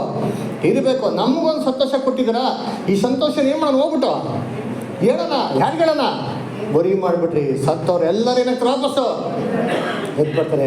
ಕ್ರಿಸ್ತನು ಅತಿ ಶೀಘ್ರದಲ್ಲಿ ತನ್ನ ಕಣ್ಣು ಕಾಣಂತ ರಾಜ್ಯನೇ ಮಾಡ್ತಾರೆ, ಭೂಲೋಕದಲ್ಲಿ ಸ್ಥಾಪನೆ ಮಾಡ್ತಾರೆ. ಸತ್ತಿದ ತಕ್ಷಣ ಮನುಷ್ಯ ಅಲ್ಲೋಗಲ್ಲ ಇಲ್ಲೋಗಲ್ಲ, ಇರೋದು ಒಬ್ಬನೇ ರಕ್ಷಕ. ಯಾರು? ಯೇಸು ಕ್ರಿಸ್ತನು. ಯೇಸು ಕ್ರಿಸ್ತ ಬಿಟ್ಟರೆ ಯಾವ ನಾಮನಿಲ್ಲ ಭೂಲೋಕ ರಕ್ಷಣೆ ಹೊಂದಕ್ಕೆ ಅಂತಂದ್ಬಿಟ್ಟು ಈ ಸಮಾಧಾನದ ಸುವಾರ್ತೆನ ಹೇಳ್ತಾ ಇದ್ದೀರಾ? ಆ ಮನುಷ್ಯ ಹೆಂಗಿದ್ದಂತೆ? ಸ್ವಸ್ಥ ಚಿತ್ತನಾಗಿದ್ದಂತೆ. ನಮಗೆ ದೇವ್ರ ಪವಿತ್ರಾತ್ಮ ಕೊಟ್ಟರಲ್ಲ, ಎಂಥ ಪವಿತ್ರಾತ್ಮ ಕೊಟ್ಟಿರೋದು ನಮಗೆ? ಓದಿರ್ತೀನಿ ತಿಮೋತಿಯಲ್ಲಿ ಓದಿರ್ತೀನಿ. 2 ತಿಮೋತಿ 1:7. ದೇವರು ನಮಗೆ ಕೊಟ್ಟಿರುವ ಆತ್ಮವು ಬಲ, ಪ್ರೀತಿ, ಶಿಕ್ಷಣಗಳ ಆತ್ಮವೇ ಹೊರತು ಹೇಳಿತನದ ಆತ್ಮವಲ್ಲ. ಬಲ, ಪ್ರೀತಿ, ಶಿಕ್ಷಣಗಳ ಆತ್ಮವೇ ಹೊರತು ಹೇಳಿತನದ ಆತ್ಮವಲ್ಲ. ಇದೇ ತಮಿಳಿನ ವಾಸ ಇದು. பார்த்தீங்களா எவ்வளோ அருமையாக இருக்க பாருங்க டிரான்ஸ்லேஷன் தமிழில். எவ்வளோ ஒரு என்ன மீனிங்ஃபுல்லாக இருக்க பார்த்தீங்களா? தேவன் என்னங்கோ பயமுள்ள ஆவியை கொடாமல் பார்த்தீங்களா? பலமும் அன்பு தெளிந்த புத்தி உள்ள ಆವಿ ನಮ್ಗೆ ಚೆನ್ನಾಗಿ ಕೊಡ್ತಿರ್ತಾರ. ನೋಡ್ರಿ ಏನ್ರಿ ಮಾತ್ರಿ, ಏನ್ರಿ ನಮ್ಗೆ ಕೊಟ್ಟೆ ದೇವರು ಎಂತ ಆತ್ಮ ಕೊಟ್ಟಿದ್ದಾರೆ? ಏನ್ರಿ? ಬಲ, ಪ್ರೀತಿ, ಆಮೇಲೆ ಏನ್ರಿ? ಸ್ಪಿರಿಟ್ ಆಫ್ ಸೌಂಡ್ ಮೈಂಡ್ ರೀ. ತೆಳಿಂದ ಬುದ್ಧಿ ಉಳ್ಳ ಆವಿ ಏನೇ ಗೊತ್ತಾ? ಡಿಸರ್ನಿಂಗ್ ಸ್ಪಿರಿಟ್ ಇರ್ಬೇಕ್ರಿ ದೇವ್ರ ಮಕ್ಕಳಿಗೆ. ಅಪೊಸ್ತಲರು ಪೌಲ್ ಬೈತಾರೆ, ಕಾಲ ನೋಡ್ಬೇಕಾದ್ರೆ ನೀವೆಲ್ಲ ಎಳೆ ಮಕ್ಕಳ ಥರ ಇದ್ದೀರಾ, ನೀವು ಮತ್ತೊಬ್ರು ಬೋಧನೆ ಮಾಡ್ಬೇಕಾಗಿತ್ತು ಅಂತ ಹೇಳ್ತಾರೆ. ಗಟ್ಟಿಯಾದ ಈ ಆಹಾರ ಯಾರಿಗಂತೆ? ಪ್ರಾಯಸ್ಥರಿಗೆ. ಮೆಚ್ಯೂರ್ಡ್ ಆಗಿರ್ಬೇಕು. ಯಾವ್ದು ಸರಿ ಯಾವ್ದು ರಾಂಗು ಇದನ್ನ ವಿವೇಚಿಸಂತ ಒಂದು ಮನಸ್ಸು ಏನಾಗಿರ್ಬೇಕು? ಮೆಚುರಿಟಿ ಇರಬೇಕು. ಆ ತೆಳಿಂದ ಬುದ್ಧಿ ಇರಬೇಕು. ಆ ಒಂದು ತೆಳಿಂದ ಬುದ್ಧಿ ಇಲ್ಲ ಅಂದರೆ ಏನು ಗೊತ್ತಾ ಮೀನಿಂಗು? ಮೆಚುರಿಟಿ ಏನಾಗಿಲ್ಲ, ಇಮ್ಮೆಚ್ಯೂರ್ಡ್. ಇನ್ನ ಒಂದು ಪಕ್ವವಾಗಿ ಏನಾಗಿಲ್ಲ, ಇನ್ನ ಬೆಳೆದಿಲ್ಲ ಅಂತ ಅರ್ಥ. ಸರಿ, ಓಕೆನಾ? ಇವಾಗ ಲಾಸ್ಟ್ ಒಂದು ಕ್ವಶನ್ ಕೇಳ್ತೀನಿ. ಅದರ ಇವಾಗ ಇಬ್ಬರು ಹೆಣ್ಮಕ್ಳಿಗೆ ಎಷ್ಟು ವಯಸ್ಸು? ಹಾಂ, ಏನಕ್ಕೆ 12? ಇವ್ರಿಗೆ 12 ಏನು 12 ಹಾಂ 12 1,40,000 ಬರೋದಲ್ಲ, 144 ಬರ್ತದೆ. ಇನ್ನು 1000 ನಿಂತಾರಲ್ಲ. ಹಾಂ ಹೇಳ್ರಿ, ಎಲ್ಲಿ ಫಿಟ್ಟಿಂಗ್ ಮಾಡೋಣ? ನಾನು ತುಂಬ ಪ್ರಯತ್ನ ಮಾಡಿದೆ, ಎಲ್ಲೂ ಫಿಟ್ ಆಗಿಲ್ಲ. ಹಾಂ ಸರಿ, ಒಂದು ಸಜೆಷನ್ ಕೊಡ್ತೀನಿ, ಹೀಗಿರ್ಬೋದಾ ಅಂತ ಥಿಂಕ್ ಮಾಡಿ, ಓಕೆನಾ? ಸರಿ, ಇವಾಗ ಅಲ್ಲಿ 12 ವಯಸ್ಸಲ್ಲಿ ರಕ್ತ ಕುಸುಮ ರೋಗ ಏನಾಯಿತು ಬಂತು. ಅಂದ್ರೇನು, ಆ ಒಂದು ಸ್ತ್ರೀ ವಯಸ್ಸಿಗೆ ಬಂದಿದ ತಕ್ಷಣ ಏನಾಯಿತು, ರಕ್ತ ಕುಸುಮ ರೋಗ ಬಂತು. ಈ ಒಂದು ಹುಡುಗಿ ಯಾರೇನ ಮಗಳು ವಯಸ್ಸಿಗೆ ಬರಬೇಕಾಗಿತ್ತು, ಏನಾಗ್ಬಿಟ್ರು, ಸಮಾಧಿಗೆ ಸತ್ಯ ಹೋಗ್ಬಿಟ್ರು. ಅದರ ಹಂಗಾರೆ ಏನು ಅಂದರೆ 12 ಅಂತಂದರೆ ಒಂದು ವಯಸ್ಸು ಏನ್ರಿ, ಒಂದು ಪಕ್ವವಾಗಿರೋಂಥ ವಯಸ್ಸಲ್ಲ ಅದು. ಅದರ ಎಂಥ ವಯಸ್ಸು ಅಂತಂದರೆ ಒಂದು ಇನ್ನೂ ಇಮ್ಮೆಚ್ಯೂರ್ಡ್ ಆಗಿರೋಂಥ ವಯಸ್ಸು. ಅದರ ಉದಾಹರಣೆಗೆ ಯೇಸು ಕ್ರಿಸ್ತು ಹಾಂ ಏನು ಸರ್? ಹಾಂ 12 ವಯಸ್ಸಲ್ಲಿ ಎಲ್ಲಿದ್ರು? ದೇವರ ಅಲ್ಲಿದ್ರು. Very good. ಏನು ಮಾಡ್ತಾಯಿದ್ರು? ಹಾಂ ದೇವ್ರ ವಾಕ್ಯ, ದೇವ್ರ ವಾಕ್ಯದ ಬಗ್ಗೆ ಏನು ಚರ್ಚೆ ಮಾಡ್ತಾಯಿದ್ರು? ಕರೆಕ್ಟ್. ಏನು ಚರ್ಚೆ ಮಾಡ್ತಾಯಿದ್ರು? ಹಾಂ ದೇವ್ರ ರಾಜ್ಯದ ಬಗ್ಗೆ ಏನಂತ, ಅದು ಏನು ಸುಮಾರು ಸಾರ್ತದೆ ಹೇಳ್ರಿ. ಎಲ್ಲ ಚೆನ್ನಾಗಿ ಹಿಂಗೆ ಬಿಟ್ಬಿಡ್ತೀರಾ. ಹಾಂ, ಈ ಪೊಲಿಟಿಕ್ಸ್ ಅವ್ರು ಹೇಳ್ತಾರಲ್ಲ, ಹಿಂಗೆ ಕೇಳಿದ್ರೆ ಹಂಗೆ ಹೇಳ್ದೆ ಹಂಗೆ ಹೇಳಿದ್ರೆ ಉತ್ತರನೇ ಬರಲ್ಲ. ಉತ್ತರ ಬಿಟ್ಟು ಎಲ್ಲ ಹೇಳೋದು ಮಂತ್ರಗಳು. ಕರೆಕ್ಟಾಗಿ ಹೇಳ್ರಿ, ಪಾಯಿಂಟ್ ಹೇಳ್ಬೇಕು, ಪಕ್ಕ ಪಾಯಿಂಟ್ ಮಾತಾಡ್ಬೇಕು, ಸುಮ್ಮನೆ ಟೈಮ್ ವೇಸ್ಟ್ ಮಾಡ್ಬೋದು. ಅವರ ಏಸು ಕ್ರಿಸ್ತು ಹೆಂಗೆ ಗೊತ್ತಾ ಮಾಡ್ತಾಯಿದ್ರು? ನ್ಯಾಯ ಪ್ರಮಾಣದ ವಿಚಾರನ ಏನು ಮಾಡಿದ್ರು ಅವರು ತಿಳ್ಕೊಂತ ಇದ್ರು. ಶಾಸ್ತ್ರಿಗಳ ಜೊತೆ ಕೂತ್ಕೊಂಡು ಆಲಯದ ಒಂದು ಗ್ರಂಥಗಳ ಪ್ರಕಾರ, ಧರ್ಮಶಾಸ್ತ್ರದ ಪ್ರಕಾರ ದೇವ್ರಿಗೆ ಆಲಯದಲ್ಲಿ ಕೆಲಸ ಮಾಡಬೇಕು ಅಂದರೆ, ತನ್ನ ಜೀವಿತನ ದೇವ್ರಿಗೆ ಅರ್ಪಿಸ್ಬೇಕು ಅಂದರೆ ಎಷ್ಟು ವಯಸ್ಸಲ್ಲಿ ಅರ್ಪಿಸ್ಬೇಕು ಅಂತ ಏನು ಮಾಡ್ತಾಯಿದ್ರು, ಇದನ್ನ ತಿಳ್ಕೊತಾ ಇದ್ರು. ಅವಾಗ ಏನು ತಿಳ್ಕೊಂಡ್ರು? 12 ವಯಸ್ಸಲ್ಲಿ ಏನು ಮಾಡೋಂಗಿಲ್ಲ, ಅರ್ಪಿಸೋಂಗಿಲ್ಲ. ಮತ್ತು ಯಾವ ವಯಸ್ಸಲ್ಲಿ ಅರ್ಪಿಸ್ಬೇಕು? ಹಾಂ 30ರಿಂದ ಎಷ್ಟು ವಯಸ್ಸು? 50 ವಯಸ್ಸು ಅಂತ ಗೊತ್ತಾಗಿ ಮೇಲೆ ಅವ್ರು ಏನು ಗೊತ್ತಾ ಮಾಡಿದ್ರು? ವೆಯ್ಟ್ ಮಾಡಿದ್ರು. ಆದರೆ ಅದಕ್ಕೆ ಅವ್ರ ಅಪ್ಪ ಅಮ್ಮ ಹುಡ್ಕೊಂಬರ್ತಾರೆ. ಅವ್ರ ಅಪ್ಪ ಅಮ್ಮ ಗೊತ್ತಿರಲ್ಲ ಏಸು ಕ್ರಿಸ್ತು ಇಲ್ದಾರೆ ಅಂತ ಅಂದ್ಬಿಟ್ಟು. ಅಂದ್ರೆ ಹುಡ್ಕೊಂಬಂದರೆ ಆಲ್ರೆಡಿ ಎಷ್ಟು ದಿನ ಆಗಿತ್ತು? ಆಲ್ರೆಡಿ 3 ಡೇಸ್ ಆಗಿತ್ತು. ಕರೆಕ್ಟಾ? ಏಸು ಕ್ರಿಸ್ತು ಬಂದಾಗ ಕೇಳ್ತಾರೆ, ಏನಪ್ಪ ಏನು ಮಾಡ್ತಾಯಿದ್ದೆ ಅಂತಂದರೆ ಅವ್ರೇನು ಉತ್ತರ ಕೊಡ್ತಾರೆ? ನನ್ನ ತಂದೆಯ don't you know that I should do my father's. ಇದು ಬಿಸ್ನೆಸ್ಸು, ಮಾಡಬಾರ್ದು ಬಿಸ್ನೆಸ್ ಎಲ್ಲ ಮಾಡಿಬಿಟ್ಟು ಬಿಸ್ನೆಸ್ಸು. ಹಾಂ, ಫಾದರ್ಸ್ ಬಿಸ್ನೆಸ್ ಇದು ಹೋದ್ರಿ ಅಪ್ಪನ ಬಿಸ್ನೆಸ್ಸು, ಆ ಕೆಲಸ ಮಾಡಿದ್ರೆ ಮಿಕ್ಕಿ ಎಲ್ಲ ಬಿಸ್ನೆಸ್ ಮಾಡಿ ಏನು ಪ್ರಯೋಜನ? ಅದರ ಅದಕ್ಕೆ ಕರ್ತನಲ್ಲಿ ಪ್ರೀತಿಗಳೇ ಅಂದರೆ ಫಾದರ್ಸ್ ಬಿಸ್ನೆಸ್ ಇದ್ರ ಬಗ್ಗೆ ನಾನು ತಿಳ್ಕೊಂತ ಇದ್ದೀನಿ, ನಿಮ್ಗೆ ಅಷ್ಟು ಗೊತ್ತಿಲ್ವಾ ಅಂತ ಹೇಳ್ತಾರೆ. ಅದೇನರ್ಥ? ನೀನು ಇನ್ನೂ ವಯಸ್ಸು ಬಂದಿಲ್ಲಪ್ಪ, ಸ್ಟಿಲ್ ಇಮ್ಮೆಚ್ಯೂರ್ಡ್. ನೀನು ಹೋಗಿ ಮಾಡು, ನೀನು ಹೋಗಿ ಕಾದಿರು ಅಂತ. ಯೇಸು ಕ್ರಿಸ್ತು ಎಷ್ಟು ವರ್ಷ ಕಾದಿದ್ರು? ಸೆಂಟ್ರಲ್ ಏನಾಗಿದೆ ಬೈಬಲಲ್ಲಿ? 12 ವರ್ಷ ಆಮೇಲೆ 13 ವರ್ಷಕ್ಕೆ ಇನ್ನೊಂದ್ಸತಿ ಹೋದ್ರು, ಇನ್ನೊಂದ್ಸತಿ ಎಂಕ್ವೈರಿ ಮಾಡಿದ್ರು ಅಂತ. ಯಾಕೆ ಕೊಡಲಿಲ್ಲ? ಯಾಕಂತಂದರೆ ಅವಶ್ಯಕತೆ ಇಲ್ಲ ರೀ. ಅದರ ಇನ್ನೂ ವಯಸ್ಸಿಗೆ ಏನಾಗಿಲ್ಲ, ದೇವ್ರ ಲೆಕ್ಕದಲ್ಲಿ ಇನ್ನೂ ಮೆಚೂರಿಟಿಗೆ ಬಂದಿಲ್ಲ. ಅದೇನಪ್ಪ ಮೀನಿಂಗ್ ಅಂದರೆ, ಇವರಿಬ್ಬರಿಗೂ 12 ವಯಸ್ಸು ಅಂತಂದರೆ ಅವ್ರು ಇನ್ನೂ ದೇವ್ರ ದೃಷ್ಟಿಯಲ್ಲಿ ಮೆಚೂರ್ಡ್ ಆಗಿ ಇಲ್ಲ. ಲೋಕದಲ್ಲಿರೋಂಥ ಎಲ್ಲ ಜನಗಳು ಕರ್ತನ ದೃಷ್ಟಿಯಲ್ಲಿ ಹೇಗಿದ್ದಾರೆ? ಇನ್ನೂ ಪಕ್ವಾಗಿ ಏನಾಗಿಲ್ಲ, ಬಂದಿಲ್ಲ. ಇನ್ನೂ ಒಂದು ಮೆಚುರಿಟಿಗೆ ಏನಾಗಿಲ್ಲ, ಬಂದಿಲ್ಲ. ಎಲ್ಲಿದೆ ವಾಕ್ಯ? ರೋಮಾಪುರದಲ್ಲಿ ಒಂದು ನಿಮಿಷ, 3rd ಚಾಪ್ಟರ್ 23rd ವರ್ಸ್ ಓದಿ. ಎಲ್ಲರೂ ಪಾಪ ಮಾಡಿ ಹ್ಞೂ ದೇವರ ಮಹಿಮೆಯನ್ನು ಹೊಂದದೆ ಹೋಗಿದ್ದಾರೆ. ಎಲ್ಲರೂ ಪಾಪ ಮಾಡಿ ಏನು ಮಾಡಿದಾರಂತೆ? ದೇವರ ಮಹಿಮೆಯನ್ನು ಏನು ಮಾಡಿದ್ದಾರೆ? ದೇವ್ರ ಮಹಿಮೆಯನ್ನು ಕಳ್ಕೊಂಬಿಟ್ಟವ್ರಿ.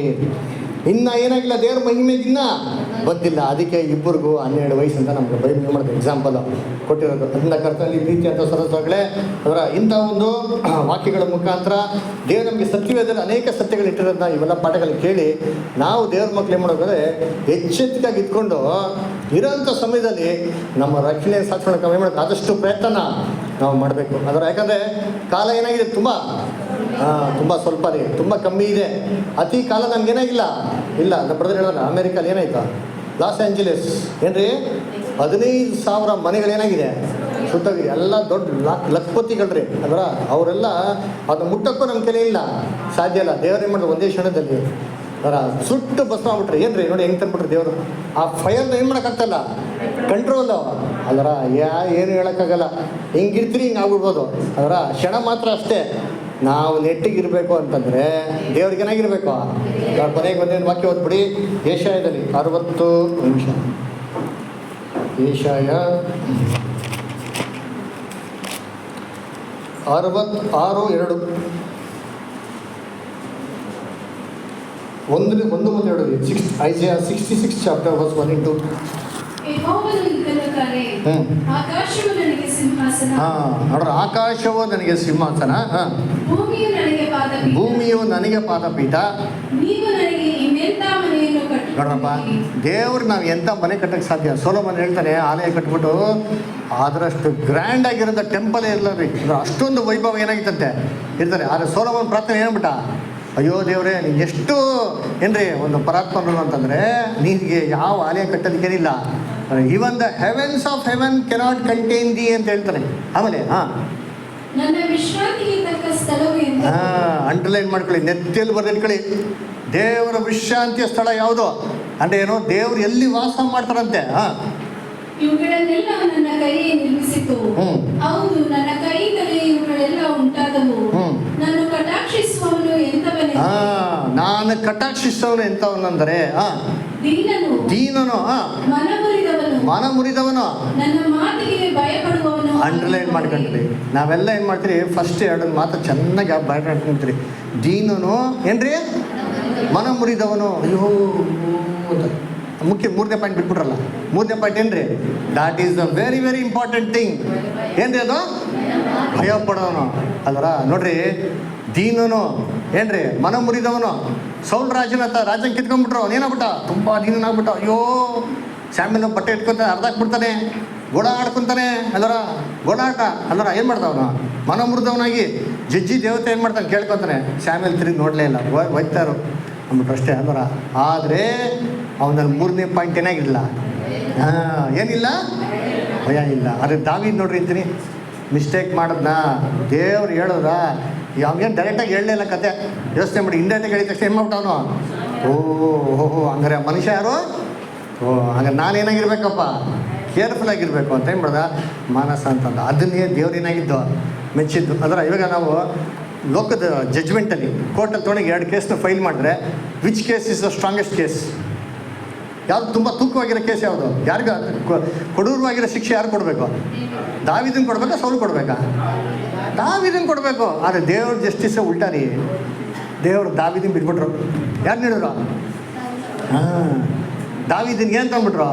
ನಿನ್ನ ಮುಖಾಂತರ ಒಬ್ಬ ಮಗ ಬರ್ತಾನೆ, ಅವನೇನನ್ನು ನಾನೇನು ಕಟ್ತಾನೆ ಅಂದ್ಬಿಟ್ರು. ಯಾರದು? ಯೇಸು ಕ್ರಿಸ್ತನು.